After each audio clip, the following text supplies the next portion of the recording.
Hello and welcome to the For We Are Many podcast. My name is Rob. Hi, I'm Trisha. And Rob Rich is somewhere. I'm Rob number one. Oh, damn. How are you guys doing tonight?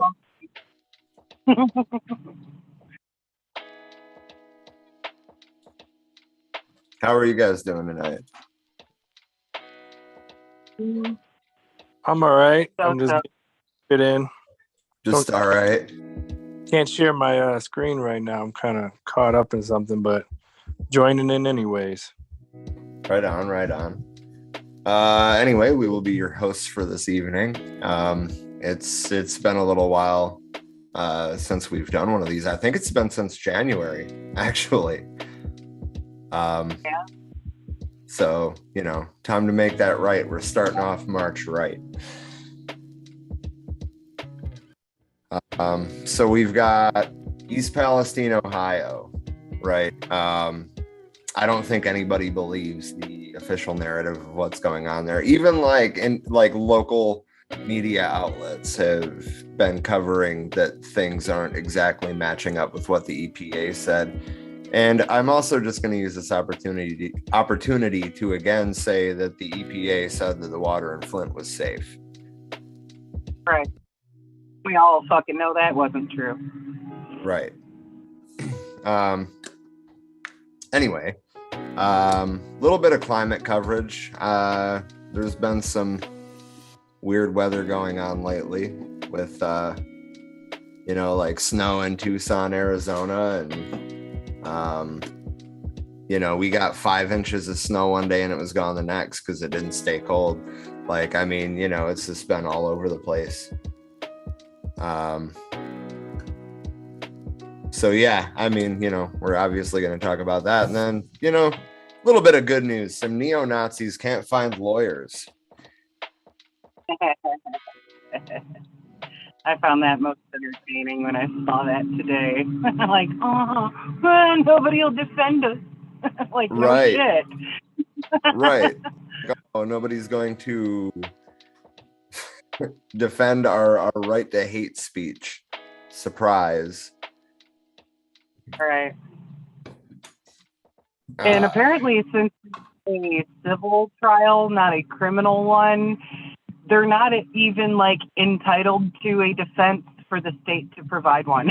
I find that really fucking hilarious.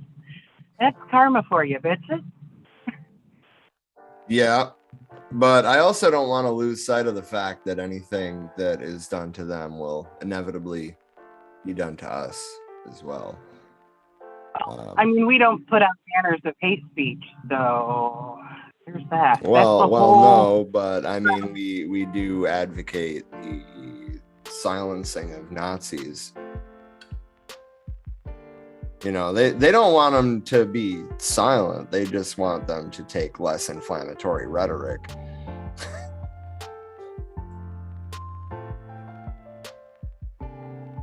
Are you there? Yeah.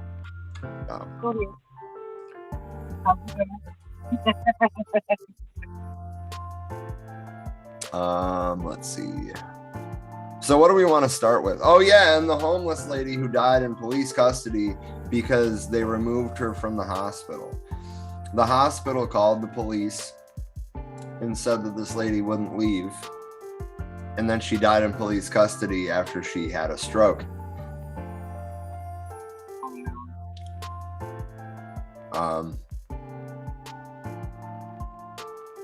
So I guess we'll start with the National Transportation Safety Board has released some information regarding the February 3rd derailment in East Palestine. That seems like a logical place to start.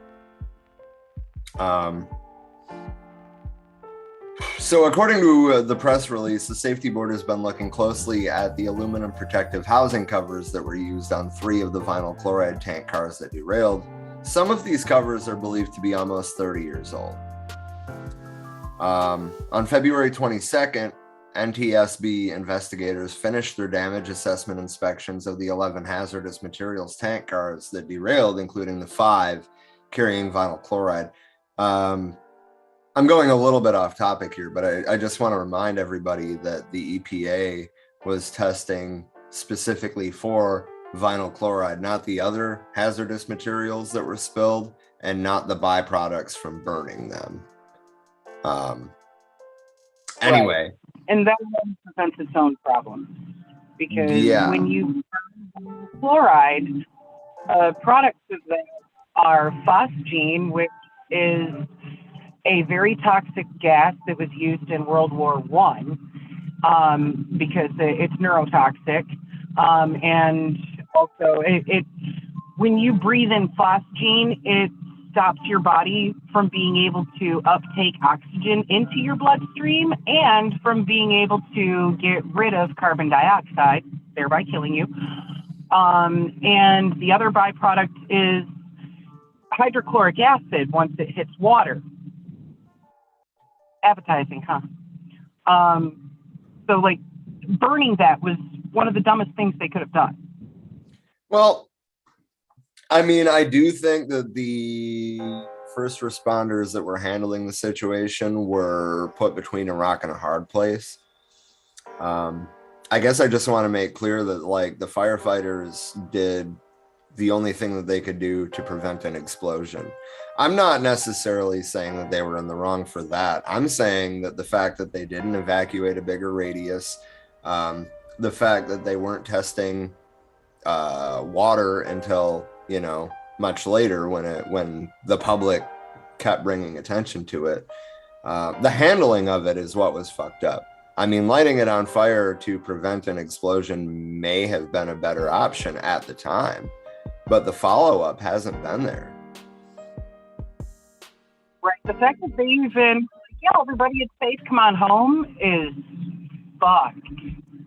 Right. Everybody there should be fully evacuated and kept evacuated, put up in something elsewhere, because it was not safe to return. Well, right. And I mean, you know, the dead fish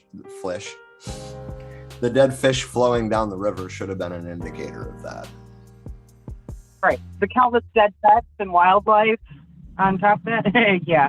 That's probably due to breathing the phosgene, because that's... Well, yeah, and I mean, you know, like, it seems like the ecosystems in the water have been, you know, like, recovering somewhat. Like, there's no longer dead fish floating down the river a month later, finally. But you got to think of the long-term effects of that. I mean, how many fish died? Like, how much of the biodiversity in those river systems died?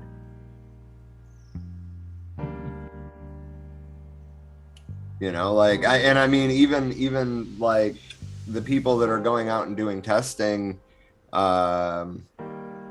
know, that's not backed by the EPA, aren't necessarily, you know, like, checking the biodiversity and stuff. That being said, it is wintertime. It's probably a little difficult to do that right now, but I mean, it shouldn't be overlooked either.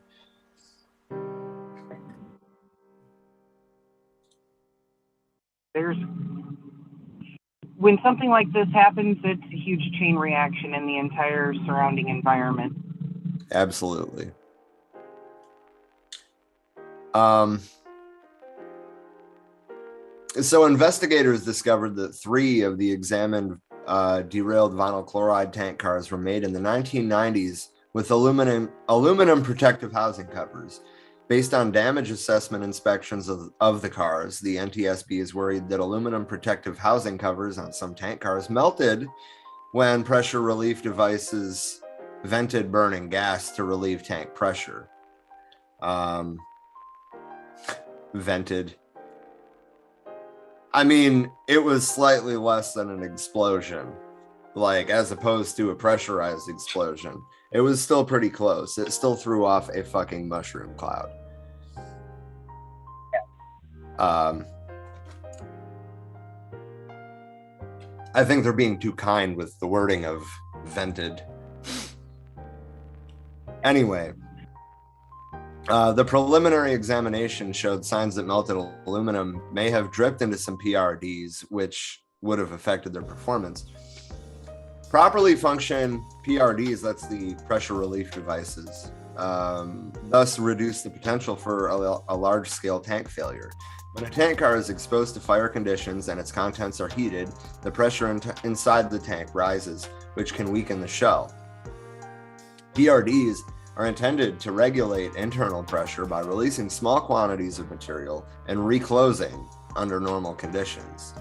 This reduces the probability of a breach in the tank shell and limits the amount of energy a breach can release if one occurs. Although the number of tank cars in flammable gas service with aluminum words is hard. Aluminum protective housing covers is presently unknown. The NTSB has requested industry data to determine the size of the potentially affected fleet. I would tend to think it's probably most, if not all, of them. I mean, all three of the ones that they tested were that way. And I know that's a very, very small sample size.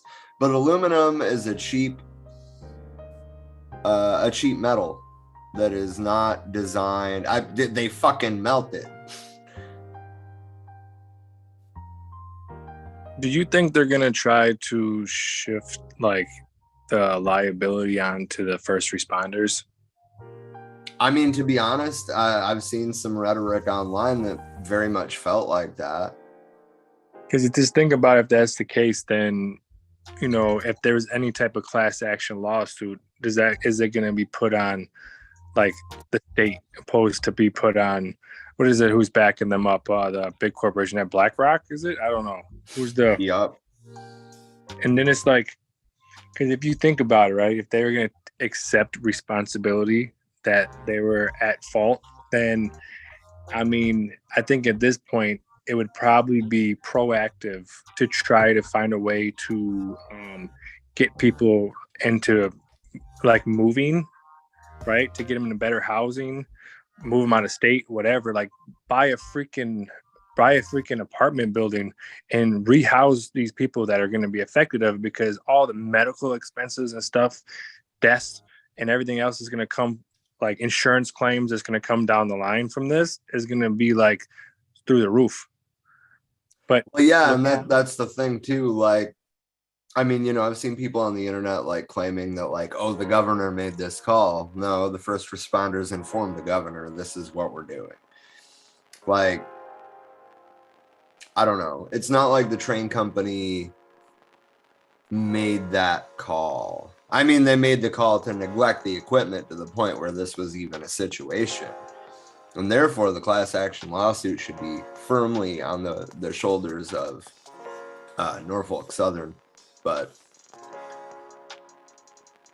and also, I think that we said this in brief conversations about this, like in other shows, like on the Late Show and stuff, but like, the rail unions were warning about this. This is why they wanted to strike. And Joe Biden is why they couldn't. Yep. Safety concerns was one of the biggest things on their list while we were striking. And here we can see the aftermath. Because they knew that this was going to happen. And it wasn't just their own lives they were concerned about as the railway workers. They were concerned about whatever communities this would happen in. And they got shut down and silenced in favor of capital.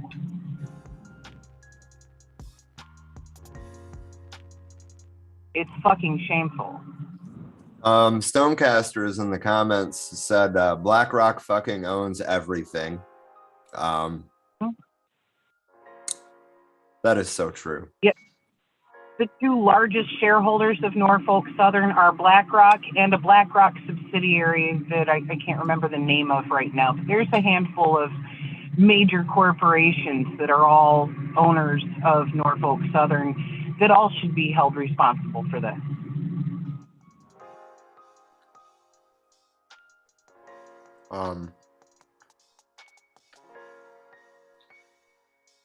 let's see, what else did he say? Thinking about changing my name to Rob. Join the Council of Robs, man. And then he said, I should be able to get land and some small shelters started in 5 months. And that's fucking awesome. Are you talking like pallet shelters or tiny houses or what?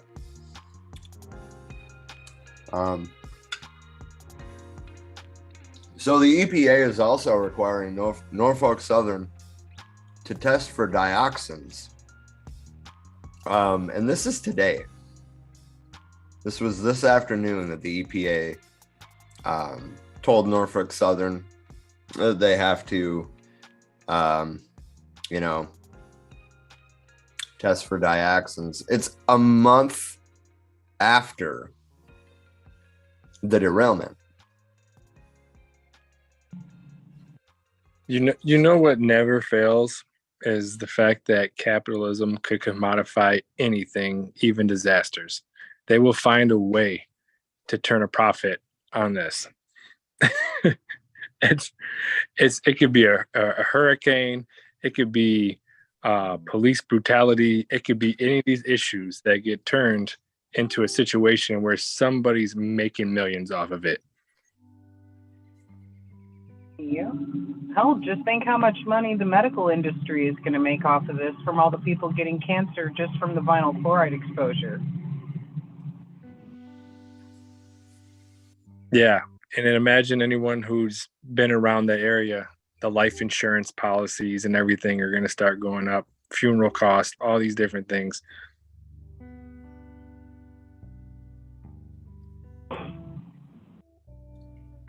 Yeah.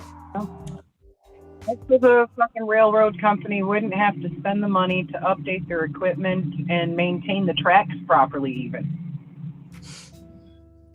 I've seen some horrendous, fucking frightening pictures of railroad tracks, not just in Ohio, but other parts of the country that have not been maintained. And, like, I don't know how every fucking train that goes down them isn't derailing. It's ridiculous, you know? This really is a third world country wearing a fucking Gucci belt. It's fucked that, you know, so many other parts of the world have things like high-speed rails that are properly maintained and, you know, actually efficient. And here we're still running clunky fucking junk down shitty tracks, putting people in danger all across the fucking country so that these companies don't have to fucking spend the money to update the stuff and keep it properly maintained. What the fuck? Well, there's so much when we start talking about the logistics of it, right? Capitalism, obviously, there's always going to be like intensified conflicts somewhere down the line caused because of profits. So it's like, look at the trucking industry, look at like cargo in general when it talks about, remember the boats not being able to dock at a certain point because they didn't have enough people to so-called unload these things. Like truck driving, now you could be 18 years old to drive a truck. They lifted, what was it, the oil issue last year? They lifted like the DOT requirements, like laws for them to keep going through it. So people were driving like 24 hours just to make $1. You know what I mean?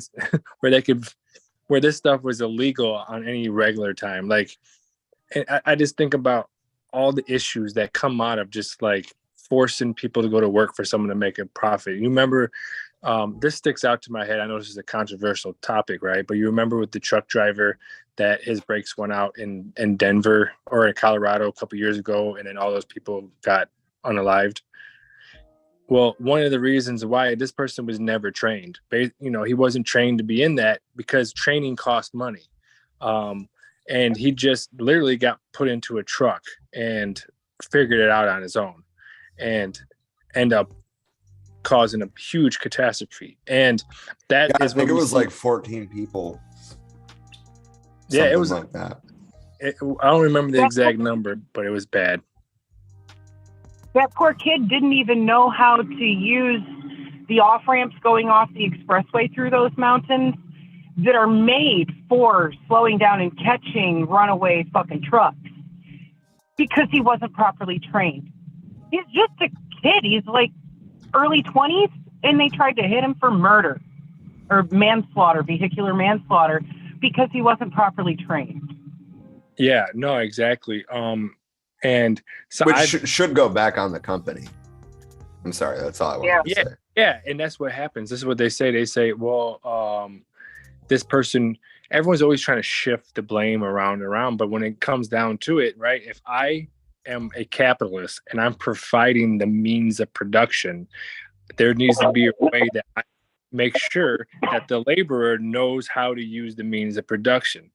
The fact that he didn't know how to do those driving those mountains was a huge issue. He was on the phone calling his boss or dispatcher, as he's going down the mountains, losing his brakes. What do I do? What do I do? And that's not the right time to figure that out. I've been through those mountains before, right? It gets to a point where you drive in the truck in those mountains, and I'm not to sound arrogant. I'm not. I don't want anybody to think that this is the way to do it. But I was so confident in driving in those mountains, I could put my feet up and drive just with the cruise controls and Jake brakes, because I was properly trained. But this is but all in all, the logistics all across the board are being they're cutting corners, however ways they could cut corners to make ends meet. It doesn't even make. All they care about is their bottom line. They don't care how many people die to make a few more bucks. Right. There's international laws on logistics, right? Like with plane cargoes and stuff like that, you can't have a certain amount of lithium on a cargo plane because it becomes dangerous. And, it's basically like a missile flying over a country at a point. You know what I mean? There's reasons why there's regulations for the safety of the people. and I don't understand how libertarians think that if we took away and let a free market roam free, that everything was going to be better. There's no way. This is the prime example. 100%. Whose priority is profit to regulate themselves. Sorry, not sorry. That's fucking stupid. They're not going to regulate themselves. They're not going to value life over their profit margin. Under capitalism, your life is only as valuable as your relation to capital. Period.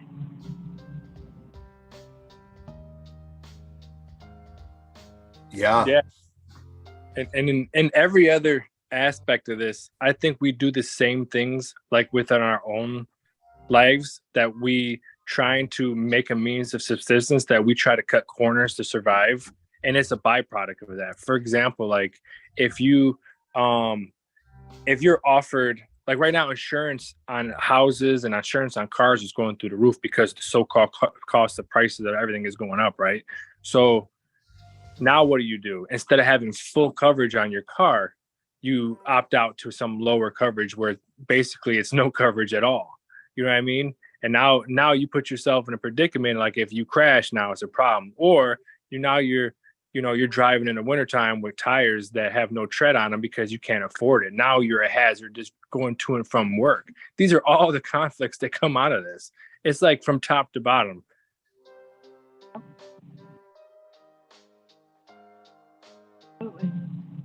They don't care who they work to death. They don't care who dies in any fucking accidents that were totally fucking preventable and foreseeable. They don't fucking care. They're sociopaths. That they are.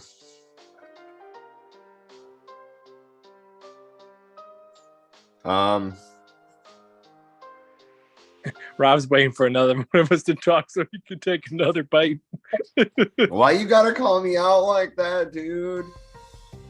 No, actually, I was thinking about what do we want to talk about next? And I kind of want to go into the climate stuff, right? I mean, the San Bernardino Mountains in California just got several feet of snow. Los Angeles County had their first blizzard warning in over 30 years. It fucking crazy. snowed in Tucson last night. It snowed in Tucson last night. Hold on. Climate change isn't real. It was 60 degrees in Chicago yesterday.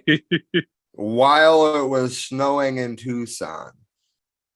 Mm-hmm. Yep. That's a little backwards, don't you think? Mm-hmm. Doing the old switcheroo.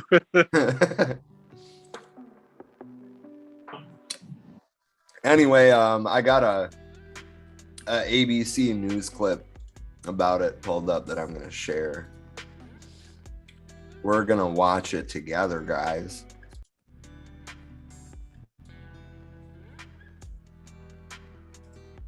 Probably want to unmute it first. There we go.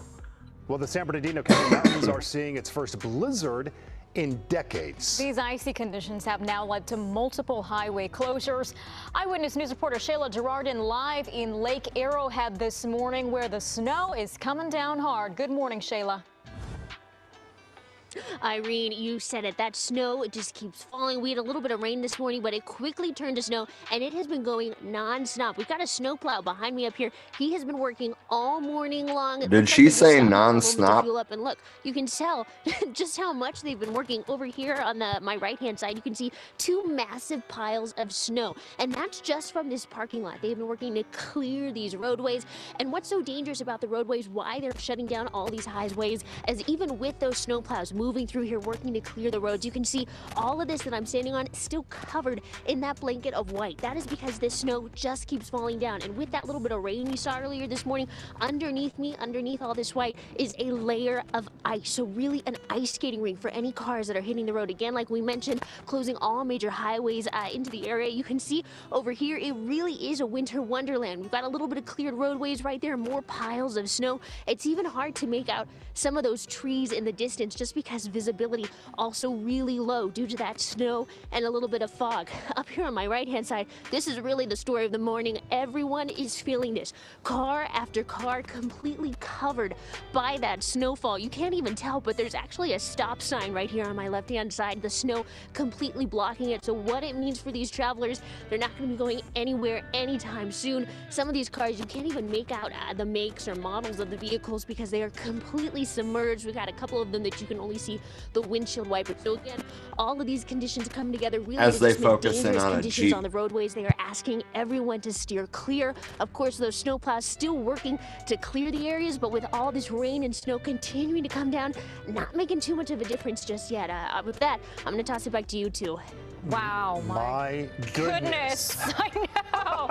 I mean, Shayla, we've been watching your hits throughout the entire morning, and So you get the point. It snowed in fucking Southern California. Like, This is prime time liberals. It's like, look, it's snow outside. Let's go play in it. Meanwhile, the world's coming to an end. yeah, but I mean, if they said that second part out loud, then they'd sell a lot less tickets to football games. That is true. Right. That is true. The bread and circuses, keeping the people distracted. Climate change isn't real. Look over here at the sports ball. Well, Yeah. What was the hot take by Ben Shapiro when he was like, if the water started rising in Florida, that you could just sell your house? Someone was like, there was the famous video. He was like, who are you going to sell it to? Aquaman? Who the fuck's gonna buy it? Like, I always wanted a half submerged house. Or, you know, like completely come down. Just like, Right. You know, a flat house. There we go. That's the words I was looking for. I tell you what, dude, I've been struggling with basic fucking sentence forming all day. I don't get it. Well, it started off because you have a lot of food in your mouth, but other than that, This is true.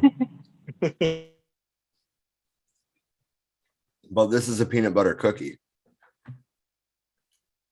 Num num. Anyway, where else did it snow? Tucson. Yep. Fucking desert. It's snowing in the fucking desert. The fuck. Although, like, I mean, I imagine there's gonna be like, you know, an inch or two of snow, and everybody's freaking out in this next video. We'll see.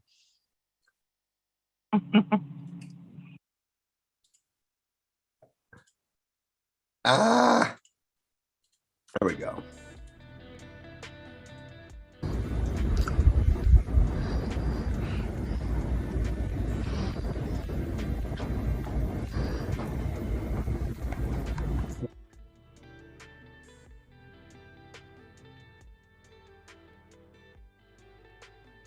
That's a pretty good rate of snowfall. That's better than what we had the other night when we got like 4 inches. It was gone the next day.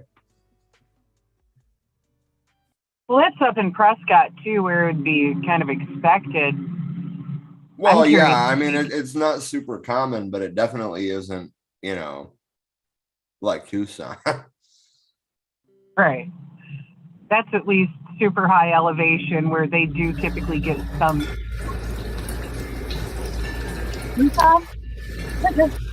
This is Black Canyon City. As you see, it's some flurries.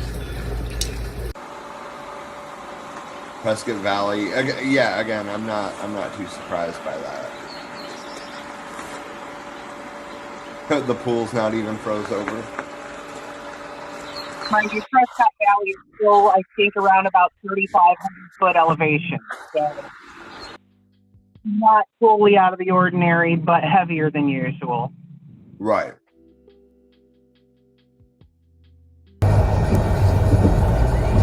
Apache Junction.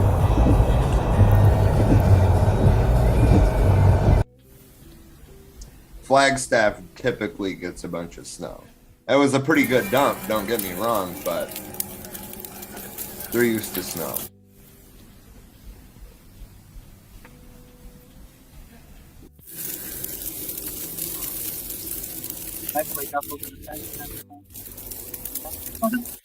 That doesn't surprise me, though.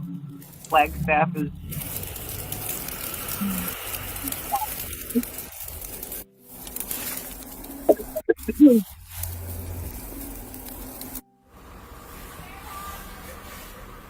But yeah, okay, so like my issue is that it was snowing in Tucson while it was like 50 degrees in New England. Right. And then tomorrow night, we're supposed to get, excuse me, another 4 to 6 inches. And then it switches to rain and it's going to be all gone the next day again. Like, I just want some winter, man. Oh, you Or should be spring. having winter. Right. Why is Tucson getting my snow, dog? I don't fucking know. It's pretty ridiculous, especially, okay, I'm about an hour outside of Tucson, and it's similar elevation, and the past week has been nice and warm and balmy, like high 60s, low 70s, absolutely gorgeous out, and then it fucking snows. Like, what? Yeah, that sounds about right.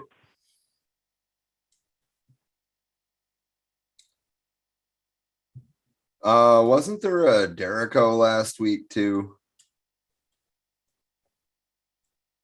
I'm not sure. Ooh.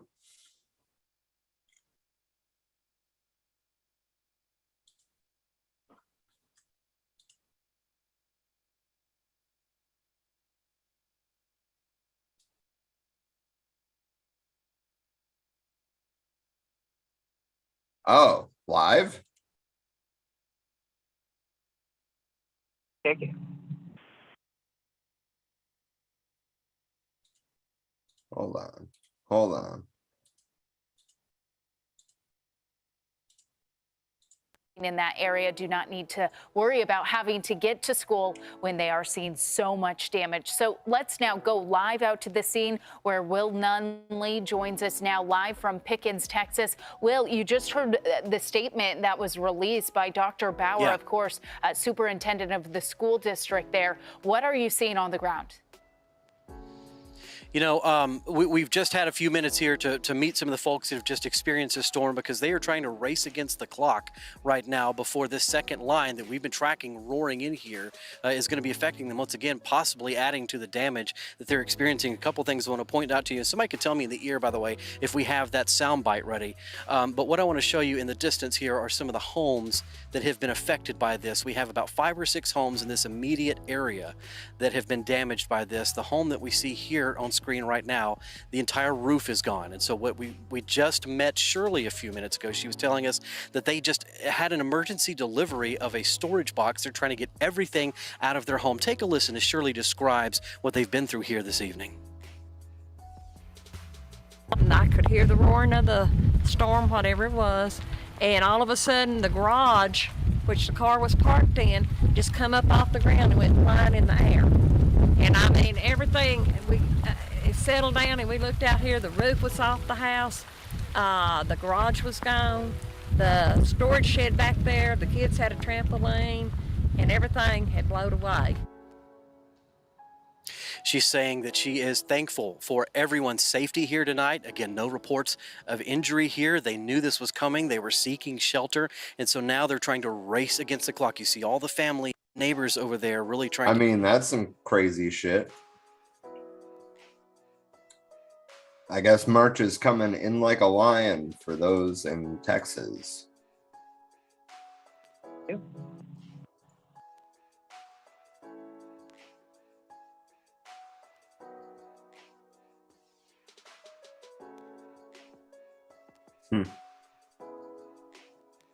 Don't mind me. I'm just over here trying to crank knots out of my neck and shoulders. lots of trees down. This is That's so interesting that Fox Weather has been live since November 14th.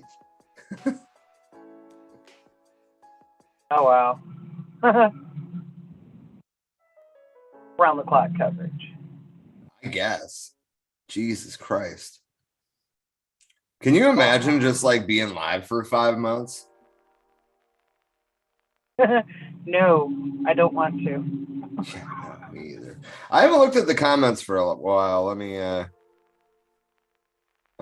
see what's going on there. Not a hell of a lot. Maya said in the past 48 hours there was a train crash in Greece. 57 people died and people are in the streets protesting. I'm gonna have to. It was a head-on collision between two trains. You know, when I was asking for topics for tonight's show, I actually totally spaced that. Stonecaster said, guy got killed at my work yesterday, squished by 40,000 pounds of steel. He was on the shift before mine. And Chairman Zulu says, all power. All power. Let me pull up this thing about that train crash in Greece because I completely forgot about that. And here we are talking about the fucking weather.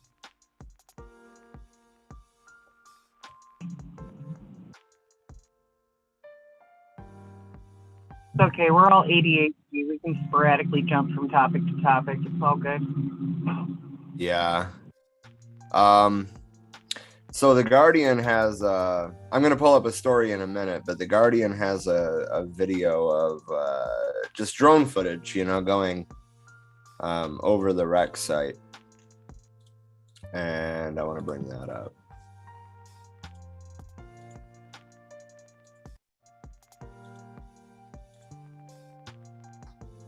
I would imagine that there's not audio. Yeah, good. Jesus Christ. So it was a passenger train and a Freightliner, right?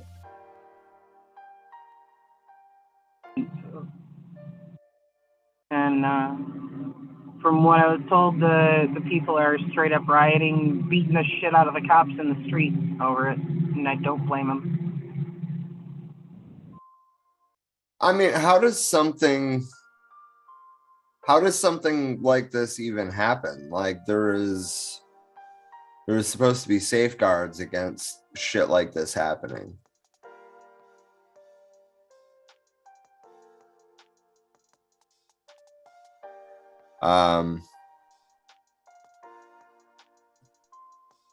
Wow.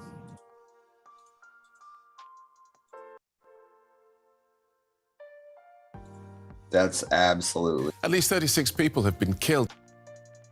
I didn't mean to click to the next video, but oh, James said howdy. Howdy, James. So 57 people died and people are in the streets protesting.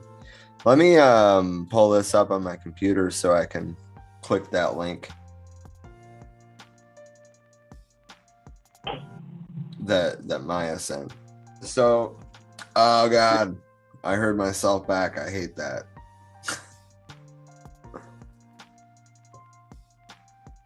Yep. This is from the Irish Times. I have 2 free articles left this week. Wow. The death toll has reached 57 and thousands are protesting. Almost all of the confirmed dead were students.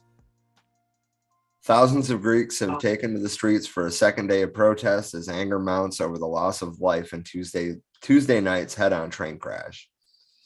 Braving torrential rain and thunder, demonstrators marched from the office headquarters of Hellenic Train in Athens to the Greek parliament, chanting, "This crime will not be forgotten." Well, obviously, they were marching on the headquarters of the, train company, and they weren't blaming the first responders. How weird. Right. Like, who here is truly responsible? The train company. Yeah. Like, that's gross negligence that this even happened. How the fuck do you have a head-on collision between trains? Who the fuck was running that shit that they fucked up that bad to have 2 trains coming at each other on the same track? Yeah. Yeah. Many were as young as the vast majority of those killed in the collision between a passenger train and a freight train. Of the 57 confirmed dead so far, almost all were students. Late on Thursday, I'm not sure of the time difference between here and Greece, but I would assume that would have probably been like this morning, our time. Anyway, late on Thursday, authorities announced that another 56 people on the passenger list were still missing. Stelios Dormarizal, oh my God. Stelios D said they'll try to cover it up, but we're not going to let them. The dead will become one voice and their blood will pursue you. Everyone knows that if the Greek state had wanted, this accident could have been prevented. My own son worked on upgrading the signaling system 9 years ago. Ever since, it's been stalled because companies are only ever interested in profits.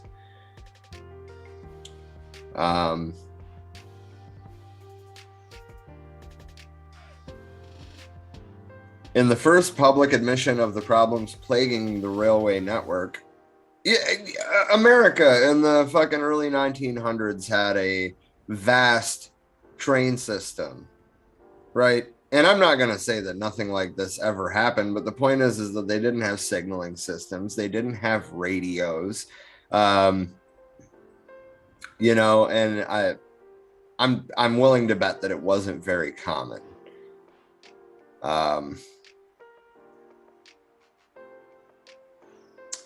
Anyway, I wonder if there's a spike in people utilizing the train system right now because of, like fuel prices and stuff going up, where there's more and more trains on the tracks because of it.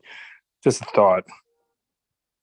Or if they're trying to frighten people back into their cars. Or that. Watch, now we're going to get zucked.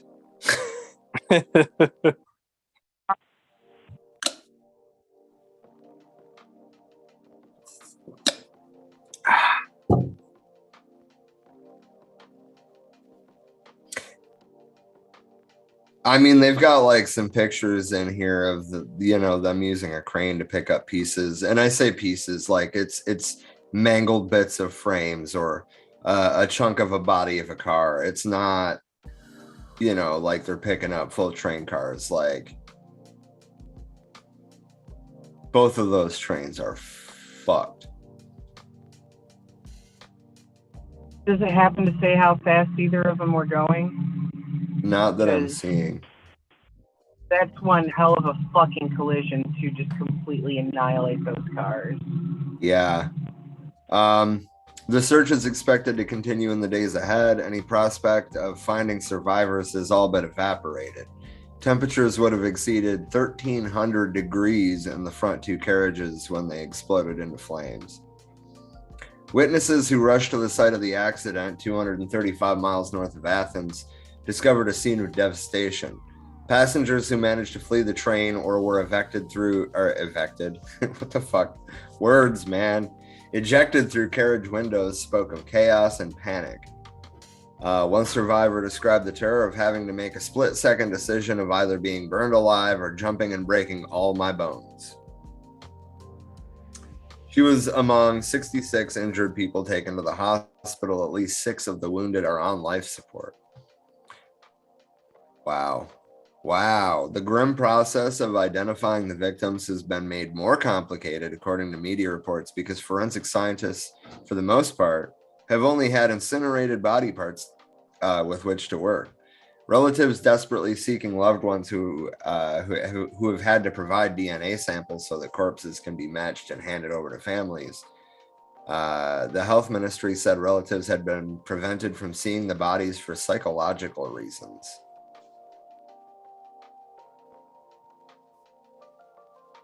Oh, but their center-right prime minister ordered that flags fly at half staff for an official 3-day mourning period.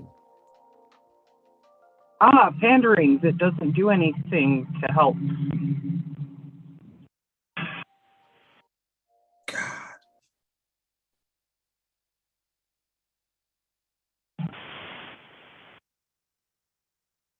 It's not a mistake, it's a crime, declared the opposition newspaper in a banner front page headline, noting the railway unions had long warned of the system's inherent dangers.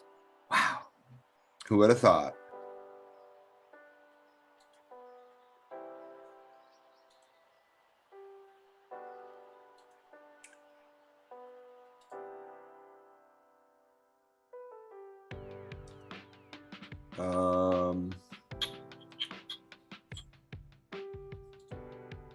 Wow.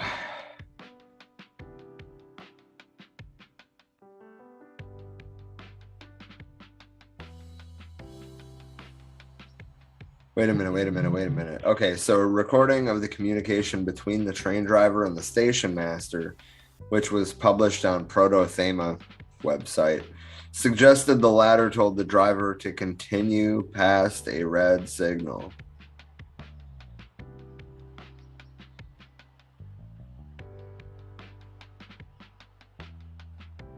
Huh. But that order did not strike the driver as strange, as the signaling system had been dysfunctional.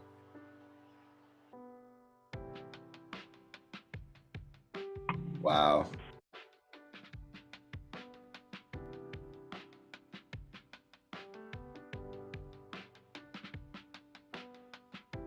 So, I mean, like, the system was working, but nobody believed it? Is that what I'm getting out of that? What it sounds like. It warned them and they were like, no, ignore that. It's been malfunctioning. Just ignore that. Florida Maya said Florida also had a train crash this week. Train was carrying propane, no leaks reported. And James said, who runs a red signal?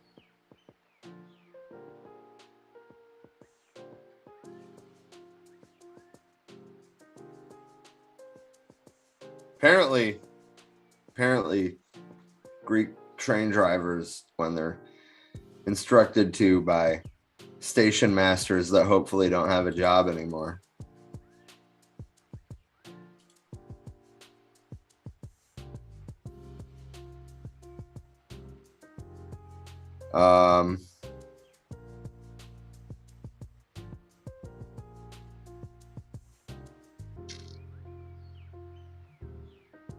There was something else that was stupid that was going on.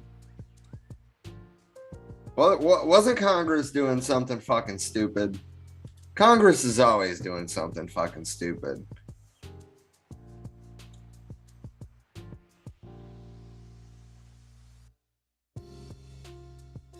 Oh yeah, they want to ban TikTok. That's what it is.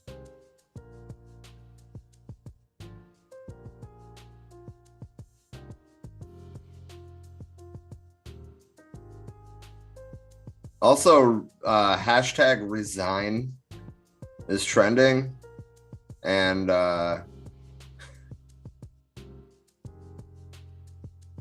most of it is, you know, like Trump supporters posting about Joe Biden.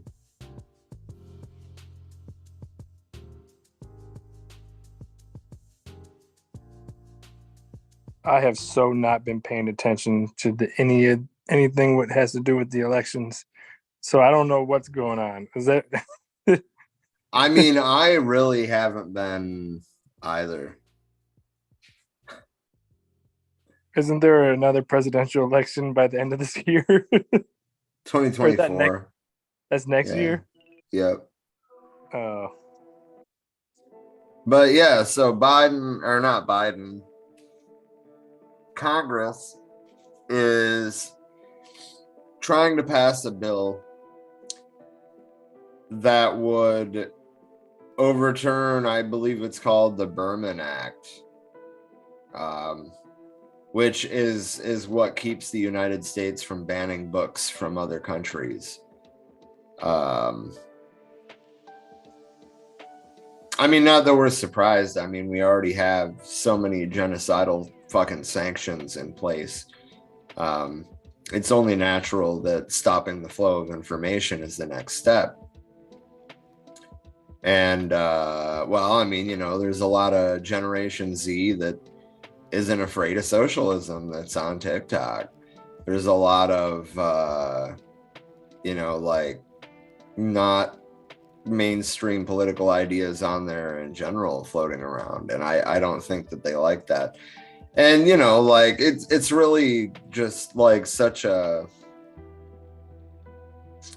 it's a shit show, man. Like, oh, well, it's controlled by China. Okay, so like because it's a Chinese company and every Chinese company has a member of the Communist Party on the board, it means that the government has a hand in it. So that automatically somehow means that China is selling our data. But why is that a big deal when Google does it? Facebook does it, Twitter does it, Instagram does it. As somebody who is adamantly on left talk, is what they call it, it is not favorable for communists on TikTok. In fact, it's actually the opposite. Like from what. Well, no. I would tend to agree with that, but I mean, that being said, if you look at the age range of people on TikTok, generationally, they aren't afraid of socialism. So like, you can talk about the ideas. If you're not using the jargon, you can talk about the ideas all day. It's when you start using terms that they don't like, that they get all scared and make attacks and shit. It's definitely becoming more popularized and mainstream to talk about communism and stuff on social media in general and TikTok. What I was referring to is TikTok, the app, being favorable as for example, if a right winger says something which is racist or has some type of antagonistic intent in it or something, and you report it, right? Let's say you report it, they'll be like, no, doesn't violate.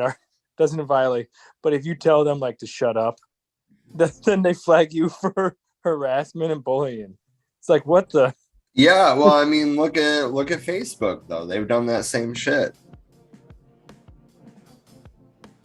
Yeah, they took away the profile picture banners of like of the hammer and sickle or anything that was left leaning. I think the only flag or something left that I think people try to use would be like like Palestine or any type of anti-US country. It's the way, because everything else you can't even get or use.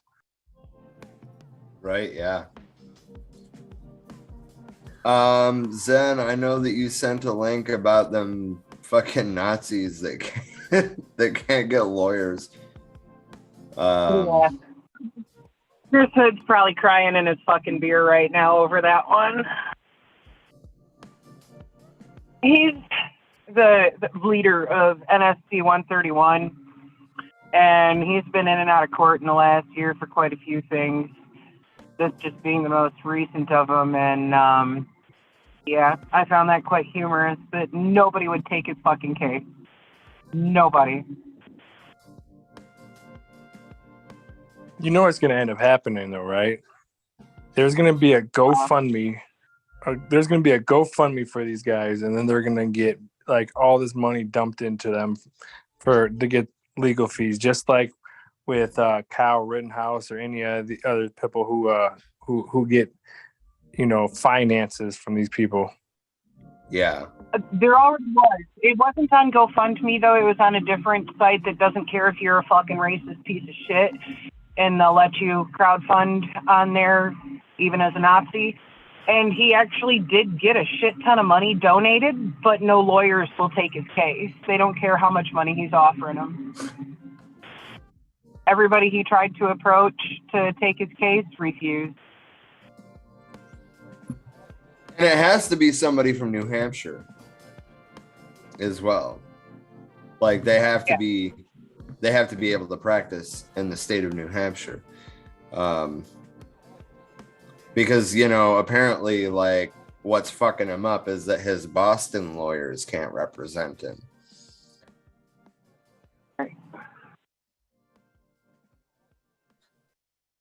Yeah, because the previous trouble that he had a few months ago was in Boston. But, yep, nobody in New Hampshire will touch him. Like, gee, maybe think about that one, that even lawyers whose ethical standards tend to be quite slippery don't want to fuck with you because you're a fucking Nazi and the charges against you are literally hate crimes. Like, think about that one, Chris. Get your shit together. Do better.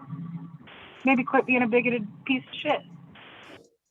I mean, I don't have that much fucking faith in that. Oh, me neither. I just love pointing out the obvious that, it's like nobody wants to take your case because you are a piece of shit. Right. It's because of what you want them to defend, of putting out banners saying to keep New England white. Fuck you, Nazi. Yeah.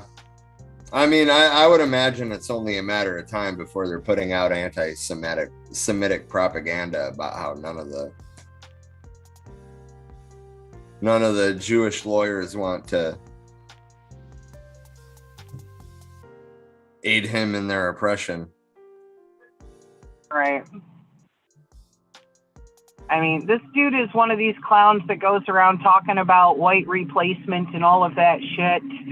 And it's ridiculous. It's like you're not being replaced. Your dick is just unchosen. Nobody wants to breed with you because you're a racist piece of shit, And a lot of them don't grasp that. They cry about, acting like the Jews are replacing them or something. Like, no, just nobody wants to breed with you. Right. Right.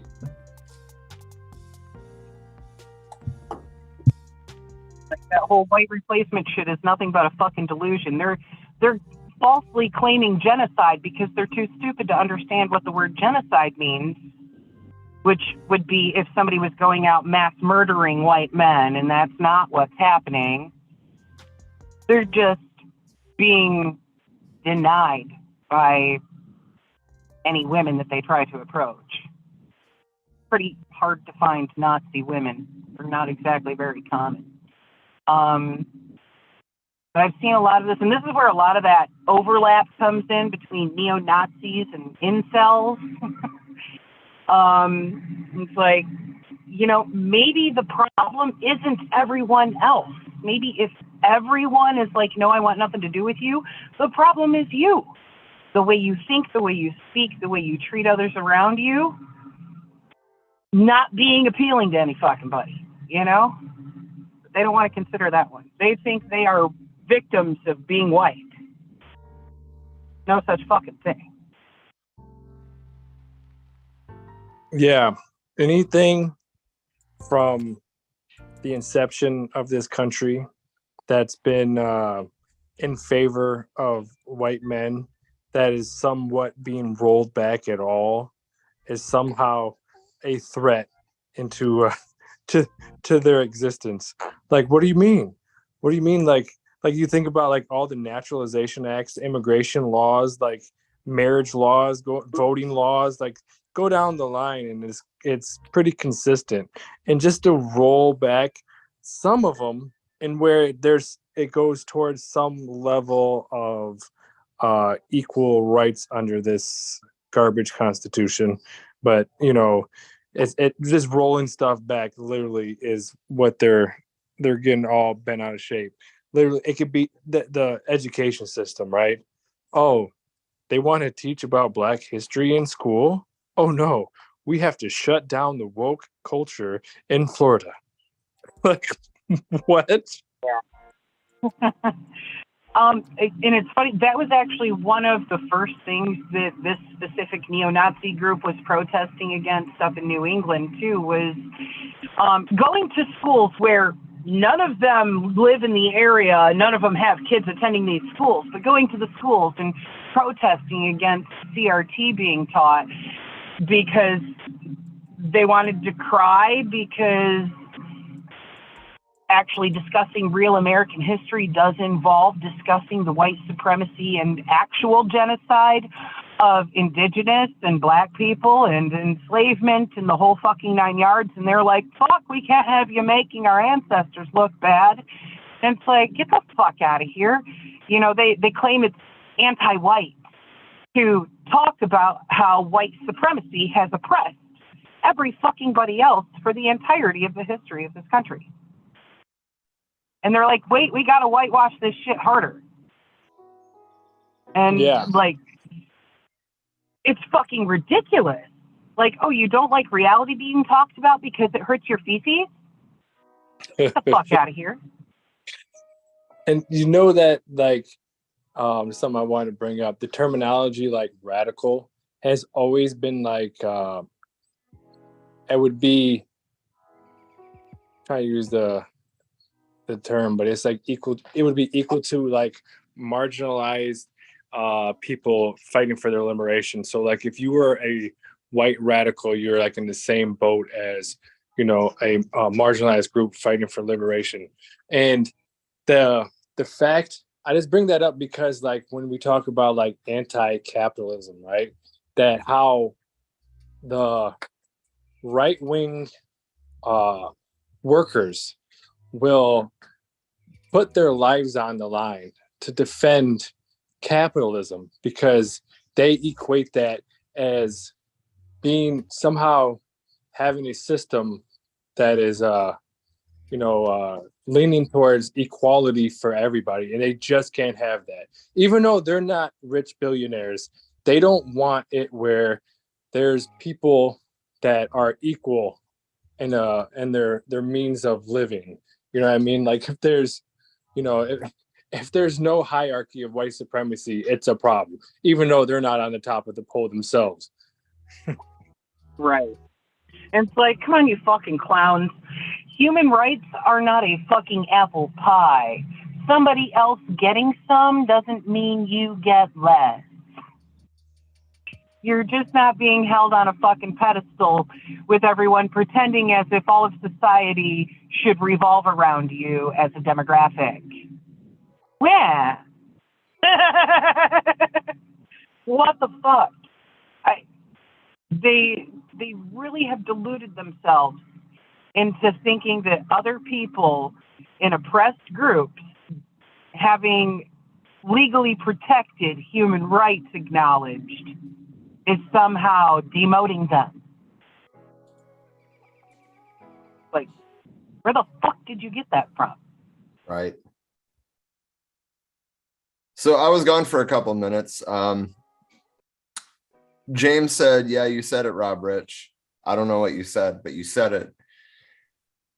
And then sometimes I don't know what I say either. That's why I like to go back and watch the videos. I'm like, what was I talking about? Fair enough. And James also said, people are people. Color, sex, and net worth don't mean shit.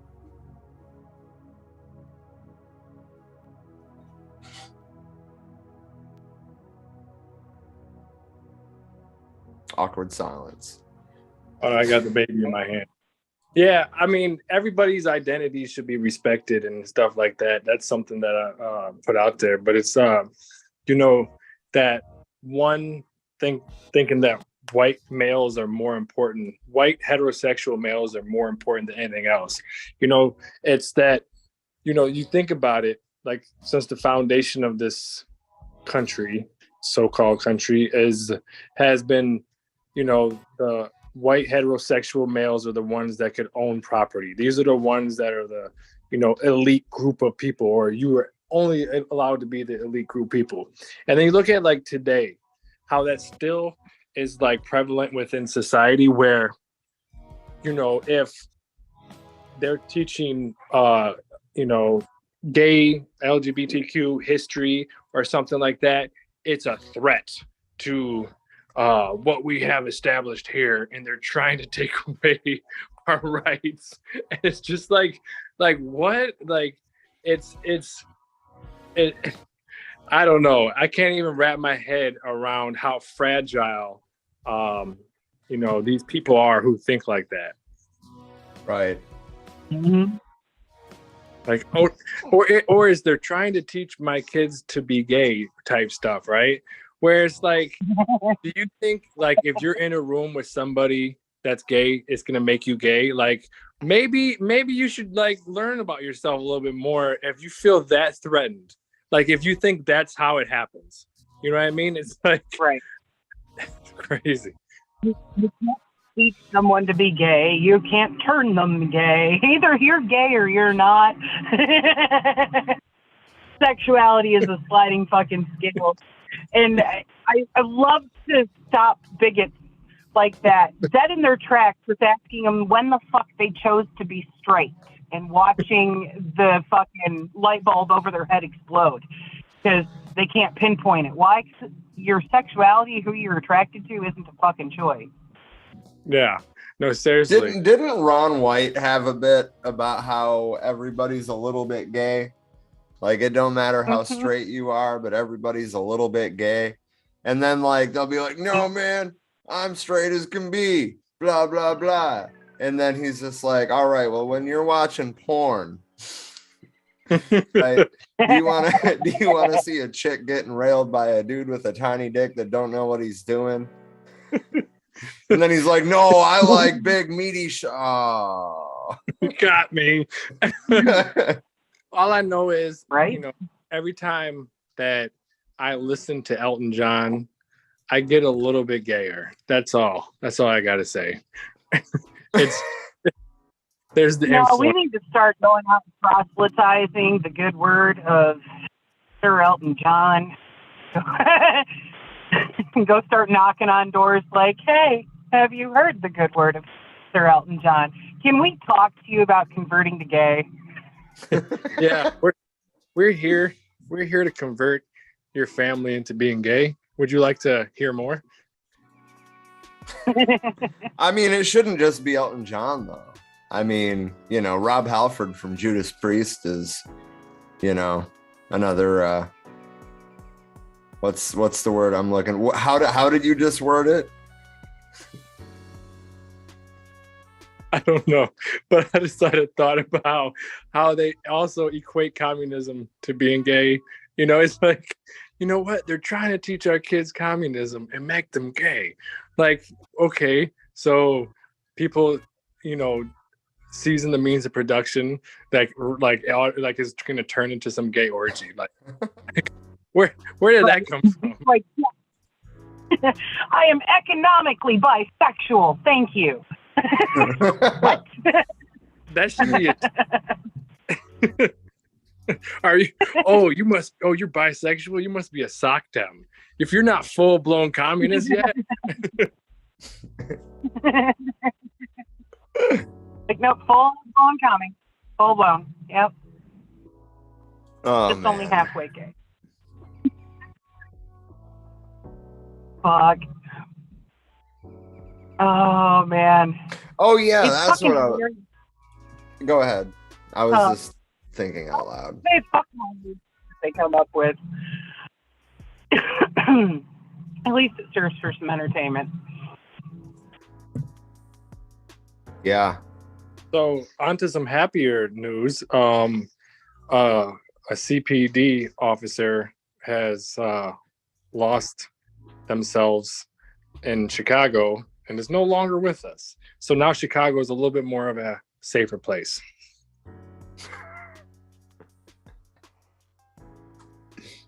Go Chicago. The Bears. It's one of those things that I wish people would notice more of. Like, the more police we have, the more crime we have. Yeah. Sometimes correlation does speak to some causation. And part of the problem is most pigs are criminals.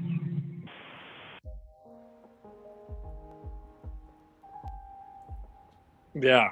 Yeah. And like how true that statement is. I was just watching a video of these two undercover unit or the gang unit cops chased these kids into a house because they crossed the street, and they tried to chase them to the house and try to force them to come out of the house.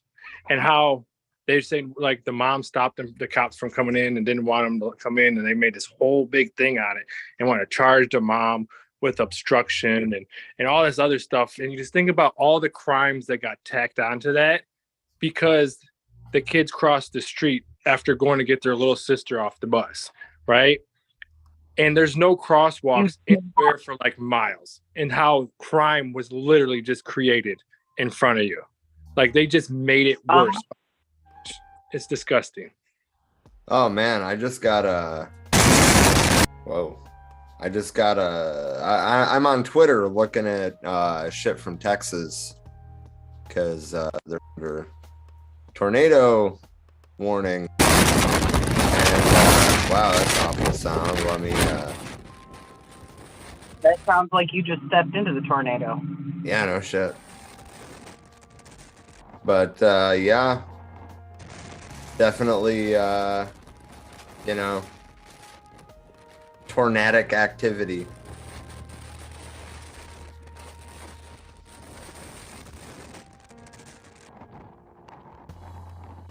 So yeah, let's see. There was a bunch of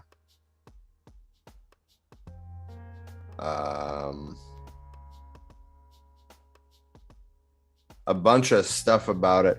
So I meant to ask you, Trisha, do you still talk to Brandon from Cooperation Denton? Because he's like in the path of all this. If he's still in Denton.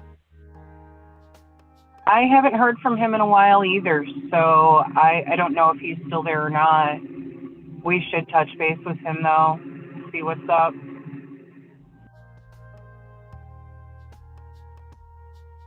Shit.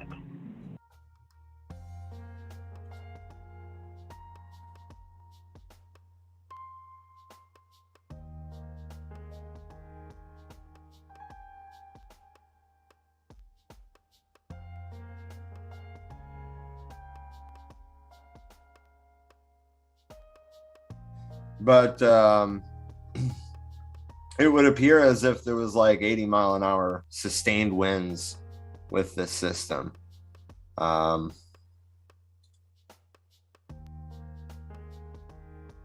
that was that thread. I don't want that specific thread. I want.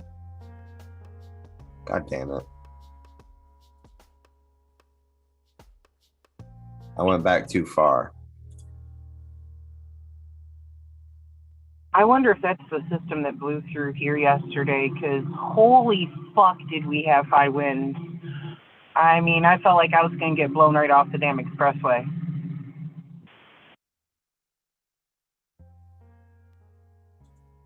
But like,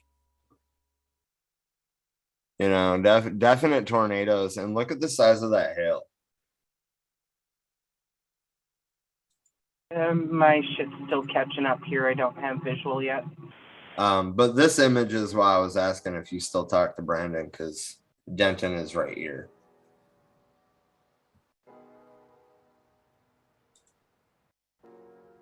But yeah, it's wild. Springtime in Texas.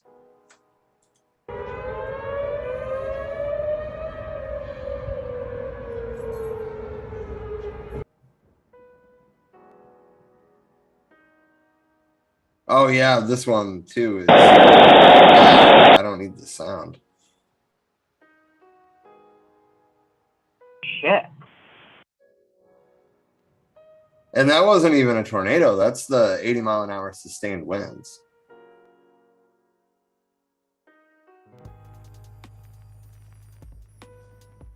Have you heard from Wade today? Is this going through the area where he lives? It seems like he's north of the worst of it, and I have heard from him some. We were talking in the chat earlier. Okay.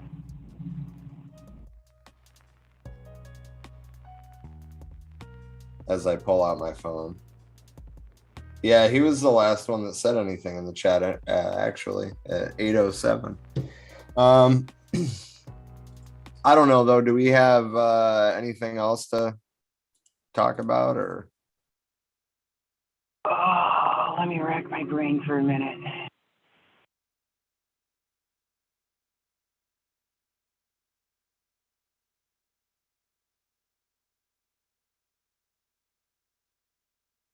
I can't think of anything offhand. How about you, Robert? We could always talk about me. No, I'm joking. Are you, though? There's a little truth in everything, right? Yeah. We could talk about beautiful little baby. Happy 4 months, Emery. Oh yeah, no, we could always talk about her. Literally, she let one rip when I was talking to you guys right now on the thing. I had to hurry up and unmute it. Or I muted. I had it in my hands. But yeah, that's the thing too. How staying active, still being a revolutionary and a dad at the same time. How do you make it balance? Juggling. Yeah, I literally got photos from when my 4-year-old like going to like protests and stuff and having a stroller. I That's kind of adorable.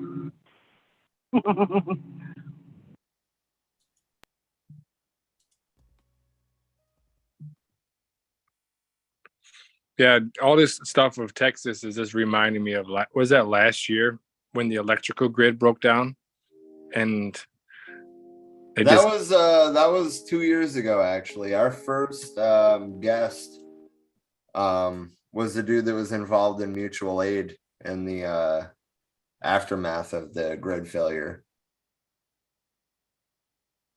So that was Brandon, who we were. Yeah, that was 2021. And it's a lot of the same areas of Texas too. Yeah, it makes me think of like all these different issues that are happening, right? And how like even with water and things of that nature and heat and electricity, all these different things that are gonna, when you have people cutting corners and letting things go to shit, don't want to pay the workers to keep maintenance on these things and stuff, and how it just become worse. For those who don't know, like I would like a lot of my quote unquote activism started when I was in prison.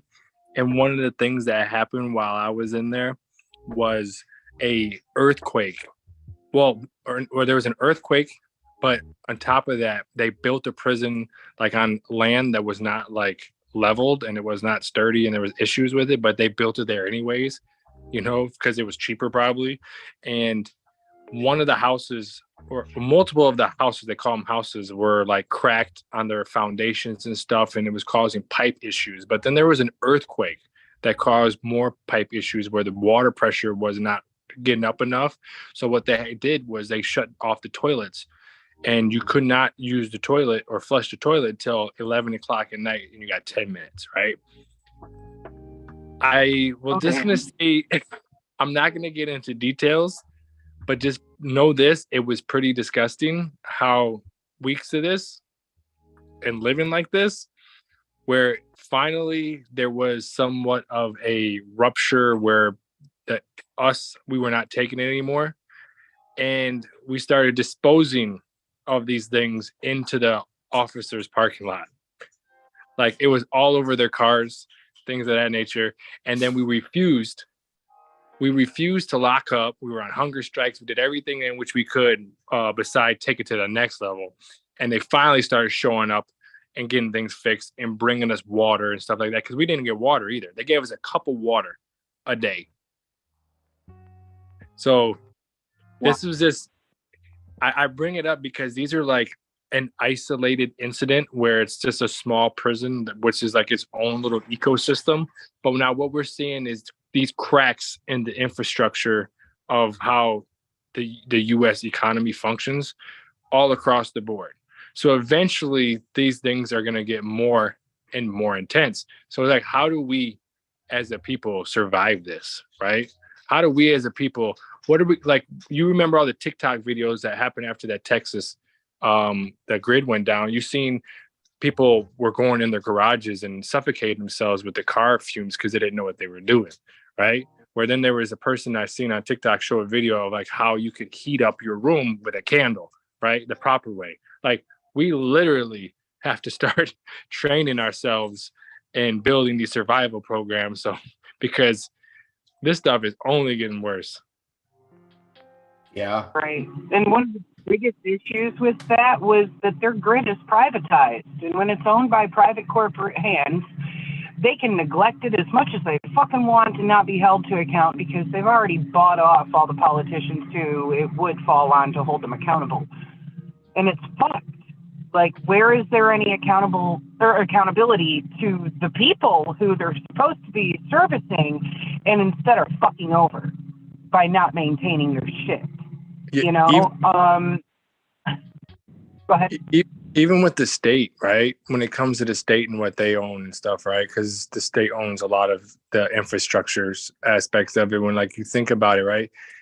They're literally, we know they're bought out by a lot of, different capitalists and stuff. So it's like when an issue like this happen, they'll literally take their time bidding out contracts. So who's going to come fix it? Who's going to come repair it? Who's going to start repairing these roads? And, and then they have people which they are, they're inclined to give because maybe these people gave them donation money or whatever. Their union voted for them. So now they have to give the contract to them. So now maybe those contracts have to get pushed off to next year because they don't have the availability. Like, who knows? It's like so many different conflicts when it comes to this, because when it comes to this getting the job done, it's not like black and white for them. It's, hold on, how are we going to make money off this stuff? Because we can't just go fix it without there being some other intent behind it.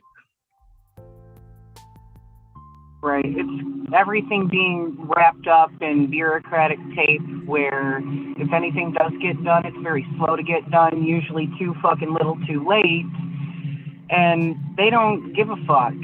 They're not providing these services to actually fucking make life any easier for the people paying them for said service. They are only fucking interested in how and where they can profit off of it. And that's a fucked motivational factor.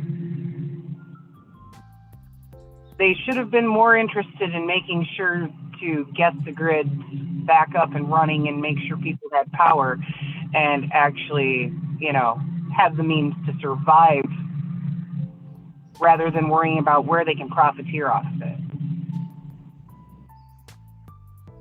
Yeah. When it comes to things that are necessities for life itself, profit should never be allowed to be a motivational factor. We're talking about things that are human rights because of them being necessary for survival. And this application of ethics to the situation is just something that doesn't fucking cross their mind because they're not being held accountable to have any ethics. What happened to Ted Cruz where did he go when they had the grid issue? He went on vacation. He went to Mexico. Yep. And it's like, listen here, you fucking privileged fuck. Your people are dying, and you're like, time to go on vacation. Go warm up in Mexico. What the fuck? Yeah, this is like the ultimate time into where people need to start waking up to class consciousness. It's one of these things where, like, just imagine like you're a laborer and you have a contract with the state or some big corporation or whatever, and they send you off to like some mountains to build like a what are those capsules called when there's like nuclear like situations and you're like under the ground? What are those things called when they're like bunkers? Yeah, bunkers, right? Like you're out here like, look, man, I've got this great job, man. They're paying me $30 an hour and I'm out here building the bunkers. And it's like, yeah, man, I'm going to go buy a nice car. I'm going to do all these things. And then like completely like ignore, like, why are they building bunkers out here? Because the world's coming to the end and it's destroying it. And the only people who are going to survive it is this elite group that, has lined up their tokens to, survive everything that's about to come, because at the end of the day, we don't matter to them at all. Right. Meanwhile, the guys who are getting paid $30 to build the shit, they're not making enough to build themselves a bunker for their families to survive. They actually think they're doing well with that, when it's like, that's not even enough to cover the cost of living for your household. Get the fuck out of here. Wait a minute. Something wrong with this picture. Yeah. Yeah.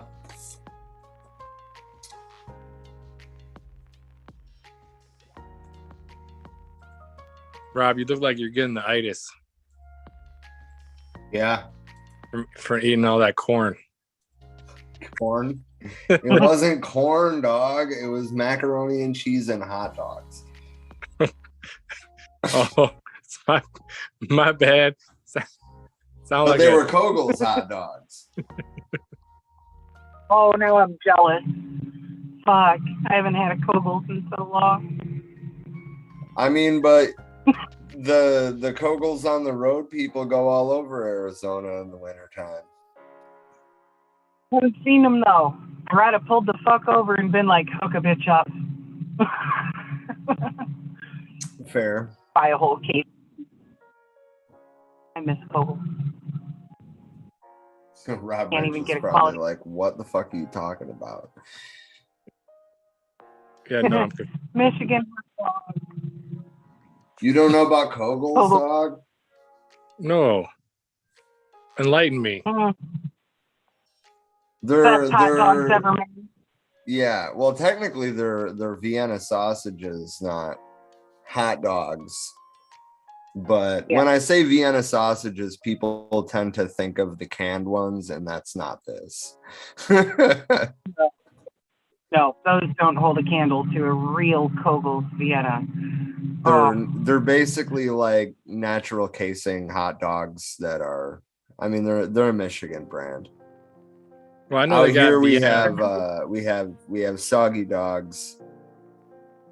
Not like soggy like, you know, wet bread, but like soggy like Saugatuck soggy. And they're not bad, but they're still not as good as a Kogel. Do you know that hot dogs are the result of capitalism? Oh yeah, 100%. But I mean, I'm also not going to be like anybody who makes hot dogs is getting the wall after the revolution. Yeah, that's the way to make profit off anything. You got like pig foot ground up with whatever else going in there. Can't let that go to waste. Put Vienna label on it. Assholes, lips, and elbows or something. Right. Thankfully, as far as I know, the Kogel's ones are not assholes and toes. They're like beef heart and stuff. They're pretty good.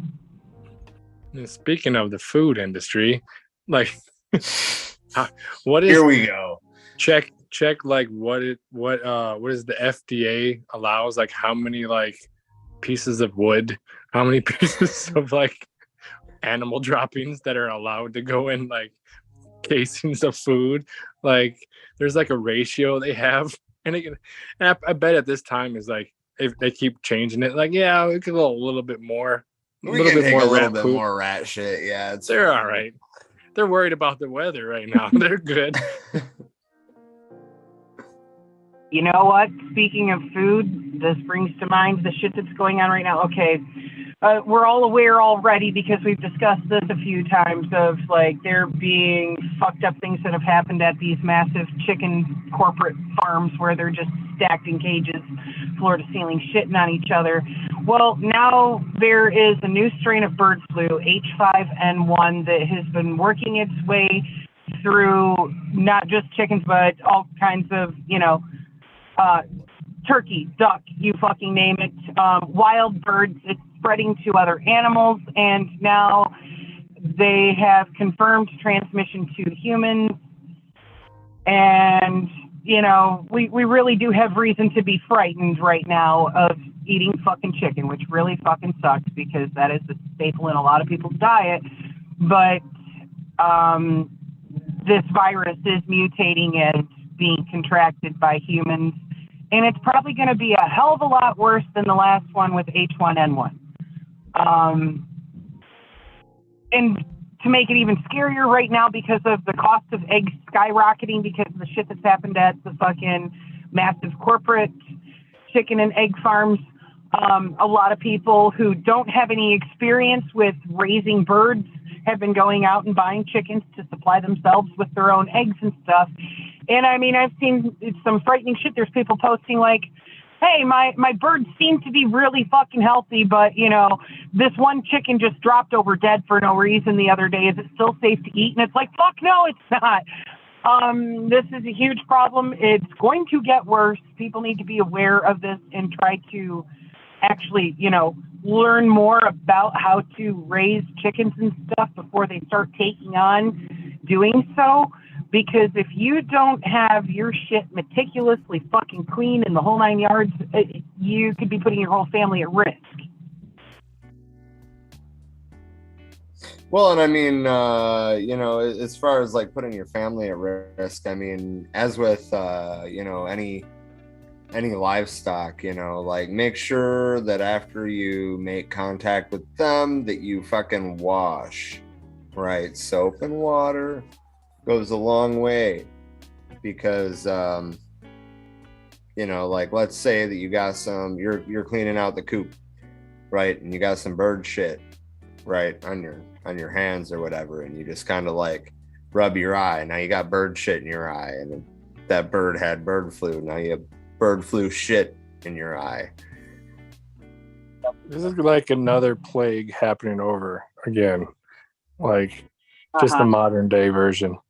Like, pretty much. And that's Well, why, yeah. But on the positive, though, like if we can seize the means of chickens, we should, and try to be able to, that's like a big mean of like subsistence right there. Like Trisha said. Yeah. Well, and I mean, it's not like the information isn't available.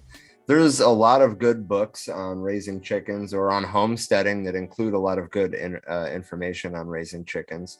There's a shit ton of blogs about it. There's Facebook groups. There's a million different ways you can learn. And always make sure that you get your chickens vaccinated. Holy shit, it's COVID again. Well, this is the one of the things too, as people start to get hip to buying chickens and stuff like that, the laws and regulations are going to start changing where they're outlawing chickens, and they're going to find reasons. Like, we just had a huge bust over here on the south side, and we discovered like 6,000 chickens, and they were all in a U-Haul. You know what I mean? It's like, this is like, as stuff gets worse and worse, this is what we're gonna be faced with. But we're gonna train our chickens to defend themselves against the state. So I mean, that's what we got to do. Oh my! Arm the Battle chickens. chickens. Arm the chickens. Arm the chickens. Have we hit the end of the stream? Is this where we've come?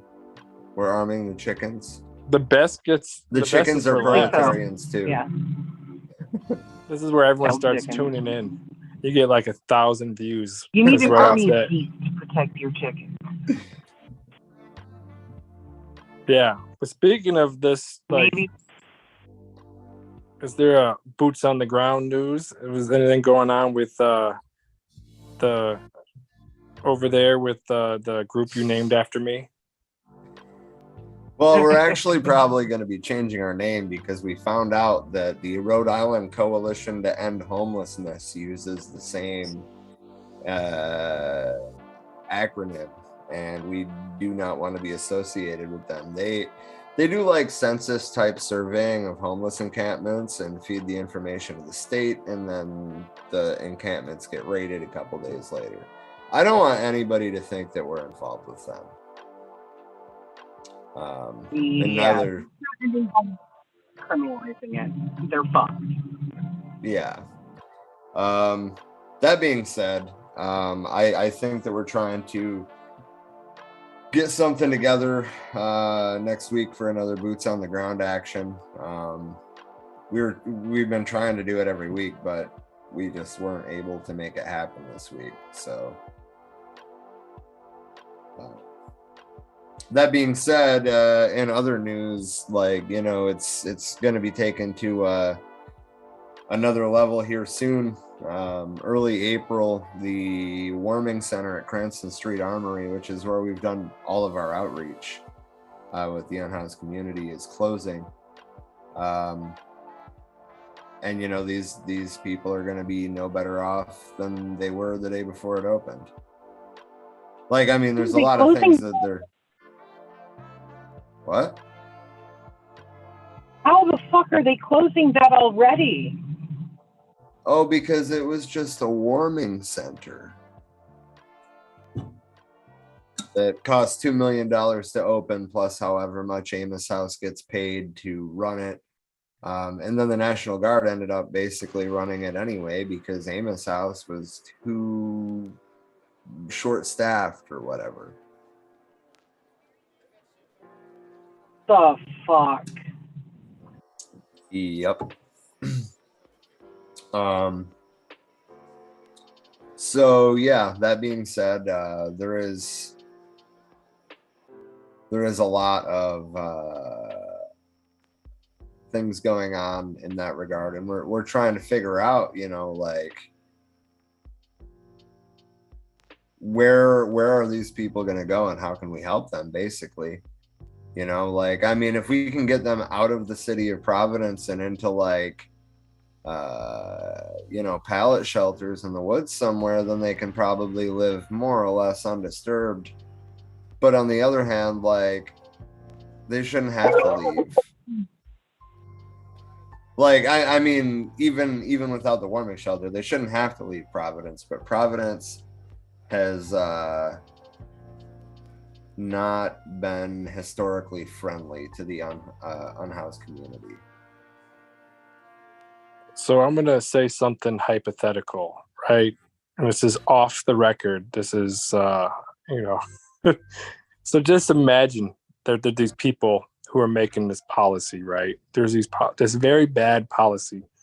And this policy, they say, well, look, there's these people that are homeless and we'll give them somewhere to go for a little bit. But once it warms up, they could go, find them a tree to go lay under, right? Like, yeah, let's all vote on that. Yeah, that sounds like a good thing to vote on. Okay, that's what we're gonna do. Now these people, right? These people, they have houses. Just to say that someone goes by their house and they start camping out around their house, that's just, I think that would be a pretty good idea. Give them, since they think it's all right that they're outside, just like, all right, all outside around your house. Right. Speak shit liberty. They don't fucking care that the people actually get housed. They just care that they don't have to see them. Well, yeah, and the neighbors around the Cranston Street Armory have been complaining to the press about the trash in the park. Which, I mean, of course, the same things they said in Woonsocket, the same thing they said at the state capitol. Oh, there was hypodermic needles. That's all you got to say for liberals to lose their shit. That being said, I mean, because we're trying to reach the whole community and not just the unhoused, we talked about potentially doing a park cleanup there. And part of the park cleanup would probably include some like guerrilla gardening, that kind of thing. But it's not to appease these people. I want to make that clear. Even though that did kind of spark it as like a means of outreach to the people in the immediate vicinity. The fact that they're complaining about the trash rather than just picking it up is really frustrating. Right. Like, if they have a problem with the hypodermic needles, why aren't they pushing for, distributing the hazmat boxes for disposing of needles properly out to these areas so that way they have somewhere to put it that is a safe Or why aren't receptacle? they advocating? There we go with the words again. Then why aren't they advocating? I'm sorry, what? So you just keep throwing R's in where they don't belong. Yeah. They just keep they would be advocating rather for supervised consumption sites. Right.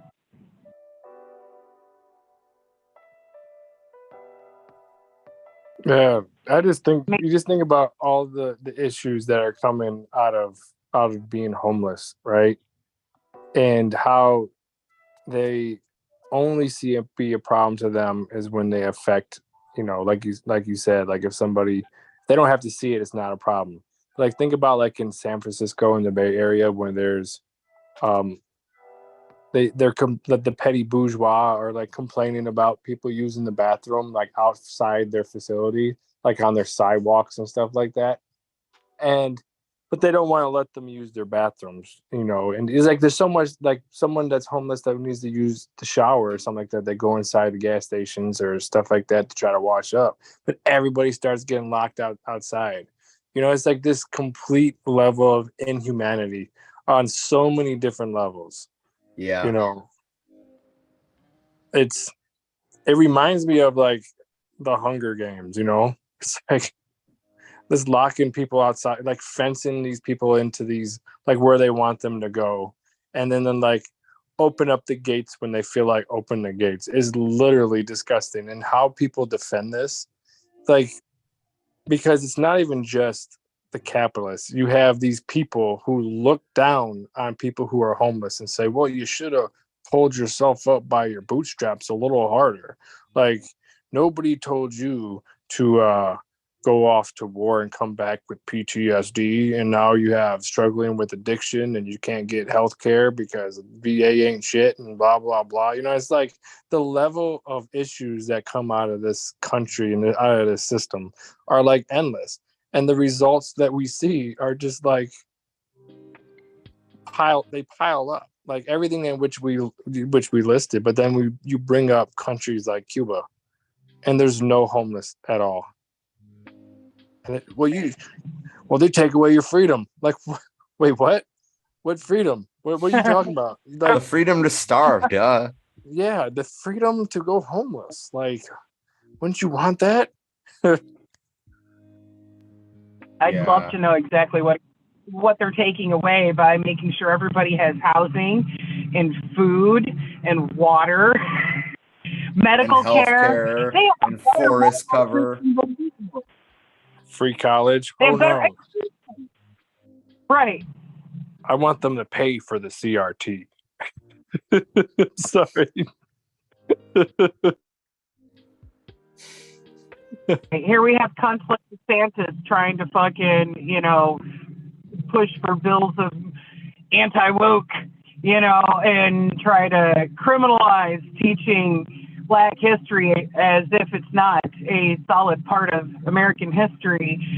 And it's like, what the fuck? And at least the last update I saw on that was that the Supreme Court ruled that was unconstitutional for him to try to ban CRT from being taught in the colleges there and whatnot, so at least they shut that shit down. But the fact that we even have such bigoted cunts in office like that, or the Supreme Court for that matter, the fact that got struck down is shocking.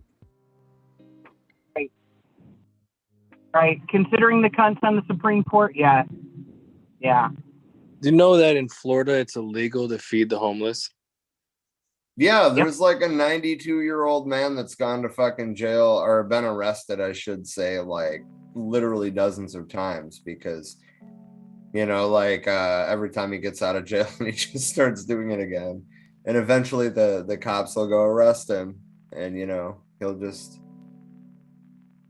go with them. Like, all right, I guess I'm going to jail again. And then like the day after he gets out, he's out there feeding the homeless again. Yeah, no, seriously. Then, like, I know Indianapolis specifically we're pushing for a law in which for doing mutual aid in general, or was it might have been food that they were outlawing as well.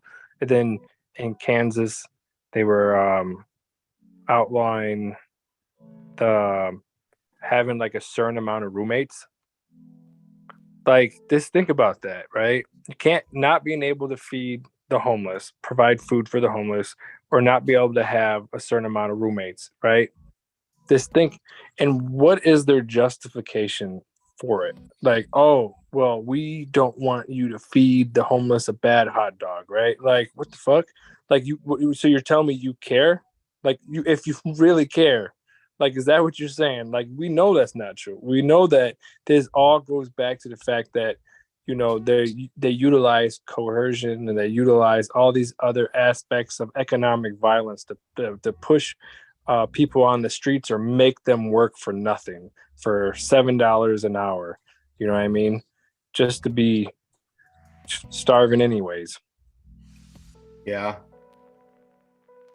It's fucked. Like, even the other day when I ran into town to run some errands, I saw a fucking sign up that says to, not contribute to the problem by giving money or food to the homeless people. It's like, are you fucking kidding me? You think feeding people is contributing to the problem? Fuck you, you're the problem. Fuck that. I don't give a shit if they want to fucking outlaw it or not. If I see somebody flying a fucking sign because they're hungry and need some food, God damn it, I'm going to stop and pull some food out of my fridge and fucking give it to them. Yeah. I don't give a fuck. What should be criminalized is the fact that these big, huge monopolies of the food industry dump so much food right? And what they'll do is they'll pour bleach on it or something like that, or whatever, like different situations, put it in a grinder, all these different things to try to do whatever they can not to give it away for free. That Well, yeah, should we be literally illegal. have manufactured scarcity. Yes.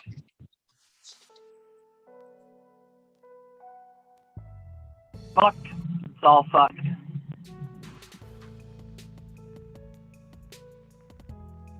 People going hungry while we waste fucking billions of tons of food every year. Yeah. This is really depressing. I'm sorry. I'm really depressed now.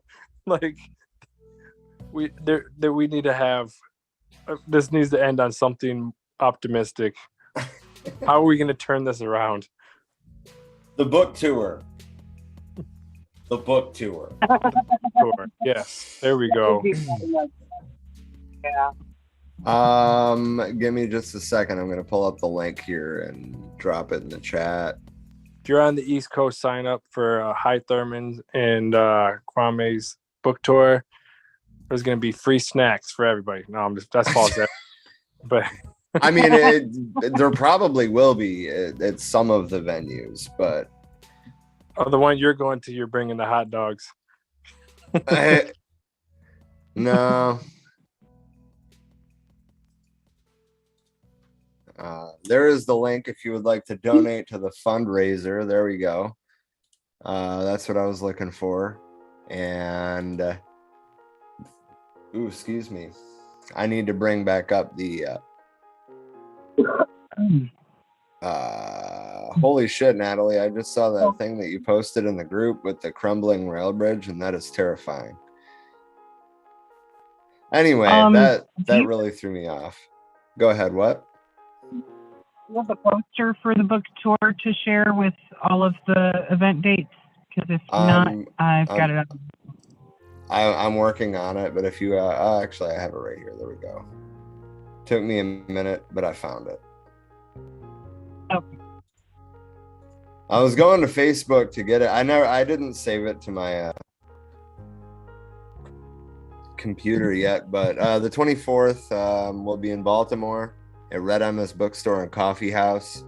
The 25th will be in Lambertville, New Jersey, SoupCon Salon with the Poor People's Economic and Human Rights Campaign, with a second Rainbow Coalition retreat at 10 a.m. Hoping to see some people from other parts of the country out there too. I mean, I really like the idea of this retreat. And then, of course, 4 to 6 at the will be the event tour, and then the next day will be in Philadelphia at the Making Worlds bookstore. The 28th, I don't know if it'll be airing this date or recorded this date, but there's supposed to be a thing with PBS station in Boston,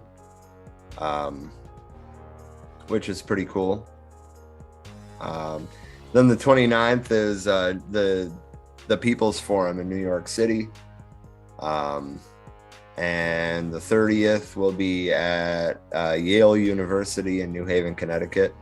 And then April 1st, I won't be at that one, I don't think. But that one's with the Vice Lords and the Robert F. Williams Survival and Self-Defense Club in Richmond, Virginia. Nice. That looks like an awesome tour. I would love to be able to go with them and just have a big tour bus and just ride around with them, just to hear some of the stories and have a good time. Well, yeah. I mean, I'm looking forward to it for a bunch of different reasons. And I mean, I know that Shaka wants to come speak at least at the New Jersey and New York City locations, and I mean, Hai asked me if I wanted to say a few words about what we're doing in the White Panther Party, but I actually need to talk to you and Jake about that. Not that I'm like asking you to like write a speech for me, but Yeah, you don't want me to write a speech for you. It'll be 4 hours long and full of big words. Oh no, definitely not me. No, I know. I actually haven't heard you in like a speech situation. It's usually more of a half-assed debate. Well, no, I had that speech in Chicago at the Unity what was it, Love, Peace, and Unity, and it had all the different street tribes. I actually got up and talked after Kwame talked, and that was when Kwame, all the videos of Kwame's speech like disappeared. So wow. there was my speech, and then I know it shows me when I get up there, and I'm like, because Kwame, comes with all the energy, he's boots on the ground, and gets everyone going, and I'm up there, and I'm like, hi, I'm Rob. I am here to talk about dialectics. Like, I mean, I almost like heard you push a pair of glasses up the bridge of your nose. I'm here to talk about dialectics. Yeah, I definitely did. And that's kind of like one of those things that I was saying earlier. Like, I don't remember what I say, so I gotta go back. And like, what the hell was I talking about? But yeah, I gave a speech there. Other than that, like a lot of times it's more like in a open forum type situation. I can give a speech now if you want. I could ramble. Yeah. Anyway, point being, go to this book tour. We're gonna have a great time. We're gonna talk about a couple of books. That's why it's a book tour. Hold on. How do I turn this damn virtual background off? I don't know, but I'll take a moment to show you guys my derpy dogs. They're all up in my face right now, like demanding attention.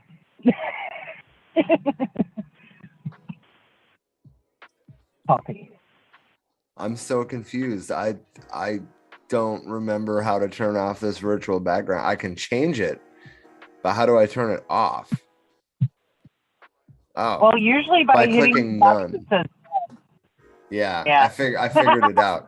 We're going to talk about this book. This is Hy Thurman's Revolutionary Hillbilly, Notes from the Struggle on the Edge of the Rainbow. He was a founding member of the Young Patriots organization. And then Kwame's book, some of you may remember when he came on the show and read the first chapter with us. And actually, almost everybody that was involved with the podcast at the time got a copy of this. Nice. He even wrote us all little solidarity notes. Shout out to Kwame. Shout out to Hy. Yeah, they're both all over the place on Facebook. It reminds me, this Saturday on Left Signal Boost TV, Zach is going to be hosting the 3rd annual Lefty Awards. Kwame was nominated for his book. We were nominated for our education group and our Facebook page. All kinds of awesome leftist producers of every form of art and media out there are up for Lefty Awards. Y'all should tune in and watch that. Yeah, for sure. Definitely. For sure.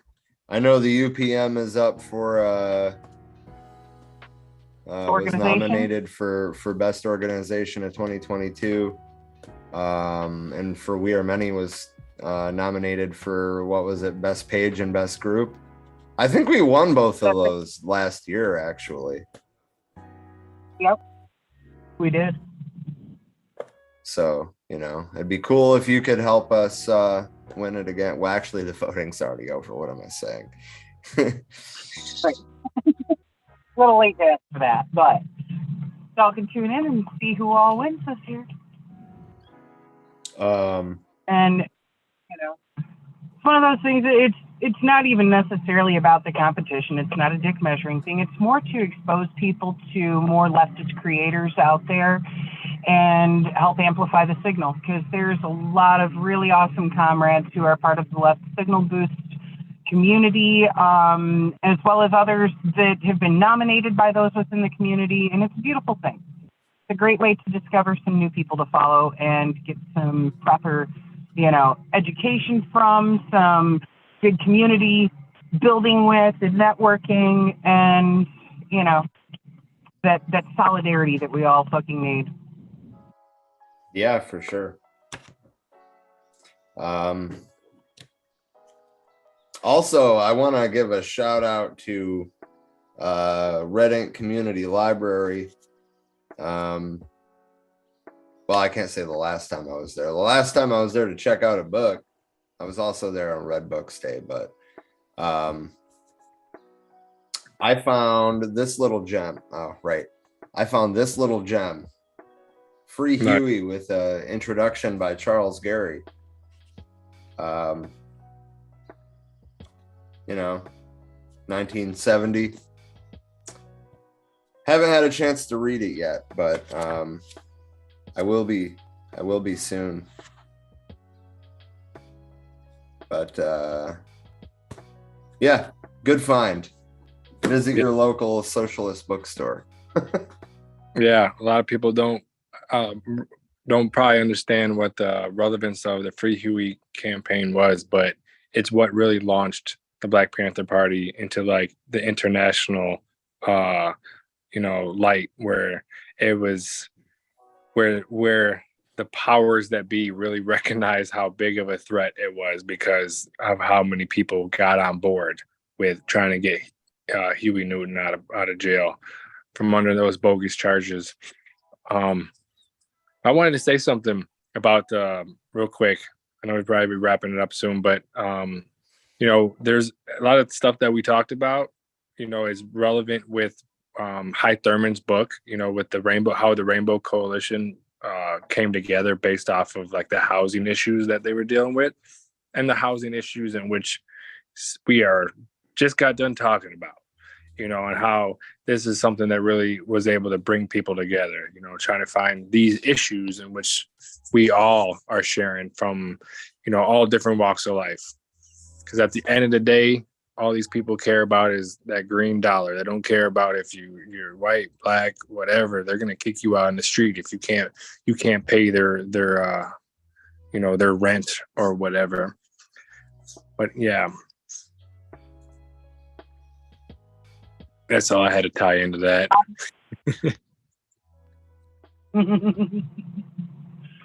Chairman Mao had an excellent solution for landlords. I'm just saying. Yeah, no, most definitely. I think all the people got on board of that because it was really the people who sanctioned that. They wanted them gone. And Mao was more like, yeah, yep. Do what you do. Sure, if that's what you guys want. Like, what do you do when you have a parasite? You eradicate it. You take the medicine needed to eliminate the parasites that are feeding off of you. Just saying.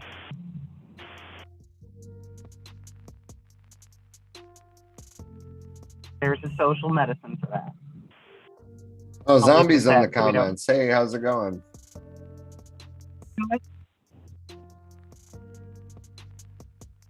Didn't hear you. Oh, I said Zombies in the comments. Which I just realized because I was going to answer Natalie's question and Zombie already answered it. So good shit. Yeah. I was actually talking to Zombie the other day about the book tour. Yeah. Yeah. I'm hoping that they do Midwest after the East Coast. I mean, obviously these things take, a while to put together between the logistical side of it and the fundraising and all that, but I really hope that they do a Midwest tour and, like get out to Chicago and go up to Michigan and go out to fucking somewhere else the other than Chicago. Well, of course, somewhere else other than Chicago, but I was getting there.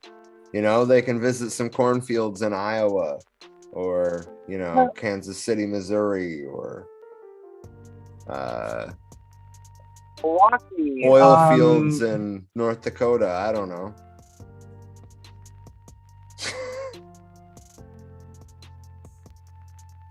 Speaking of, if you have that link handy, will you drop that in the comments for the fundraising for the book tour? Anybody who's able. I did drop it in the comments, but if you need it, I can send it to you too. I will drop it in the comments again and pin it. How about that? Yeah, giggity. Yep. Every little bit helps, folks. Yeah. These guys are working their ass off to be able to make this book tour happen, and it's a beautiful thing. They need some help from the community to make it happen. Yeah, I mean, it's we're over halfway to the goal. I mean, as it stands right now, like if we can't do the whole tour, then we'll have to cut it short. But I don't think that's going to happen. I think I really hope that's not. Well, yeah, I really hope that's not the case too. But I think that it's coming together. Oh, yeah. Anyway, yeah, we're at over 2 hours now. I think I'm ready to wrap this up. How about you guys? Yeah, indeed.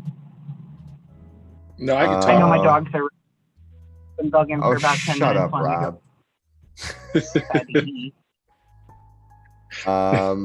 Zombie asks, is there a link I can put on my TikTok page and on Guardian Rebellion's webpage to link to the podcast?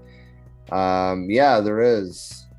I mean, honestly, just our website is the main link, if you will. We usually post all of our episodes on there. Other than that, just go to your favorite podcast provider and search for us. But almost everything that we produce gets put on our website for wearemany.org.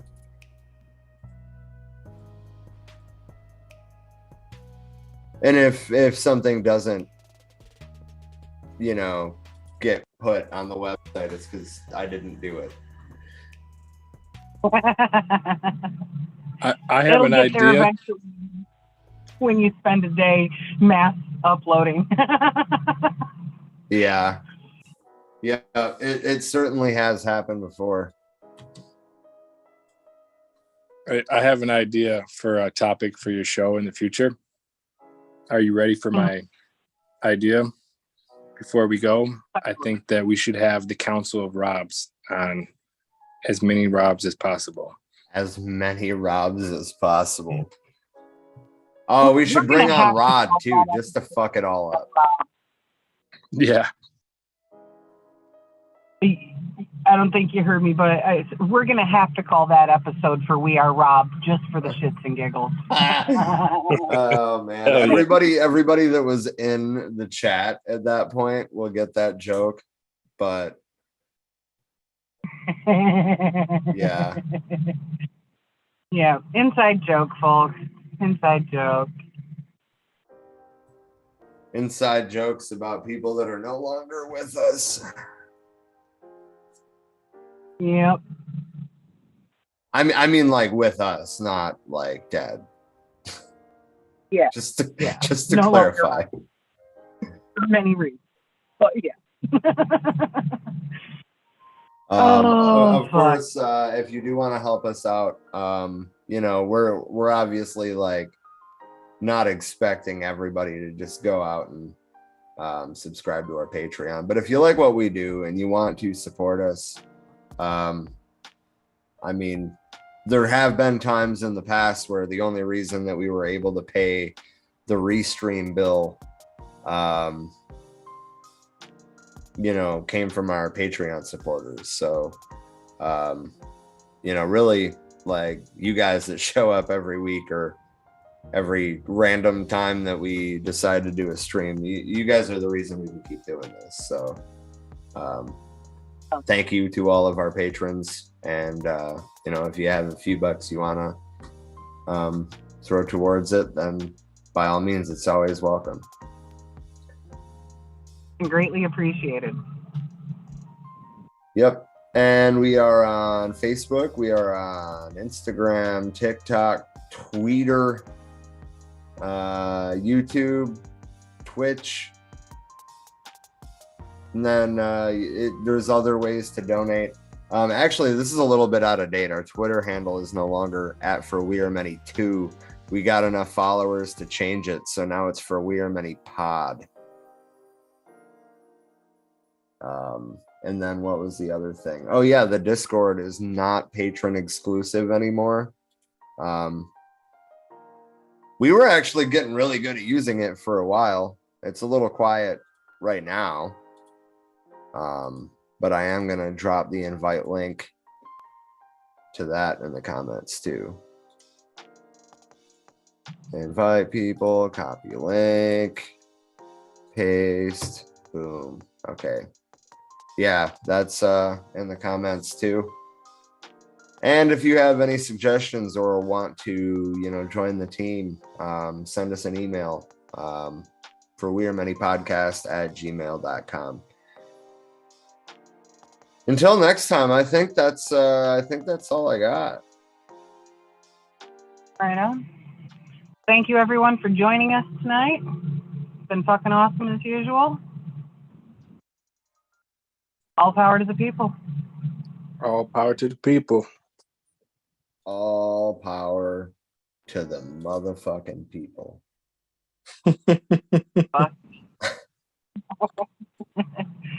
Good night, comrade.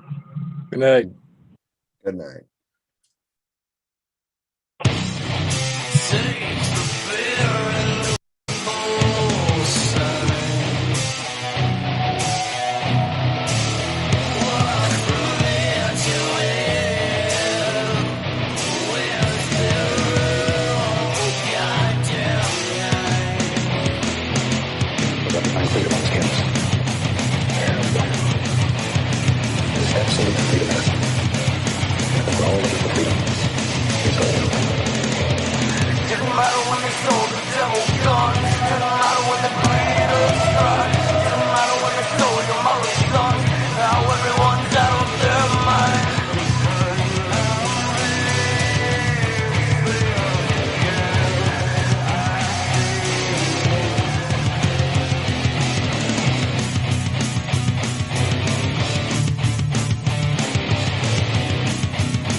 We don't make mistakes.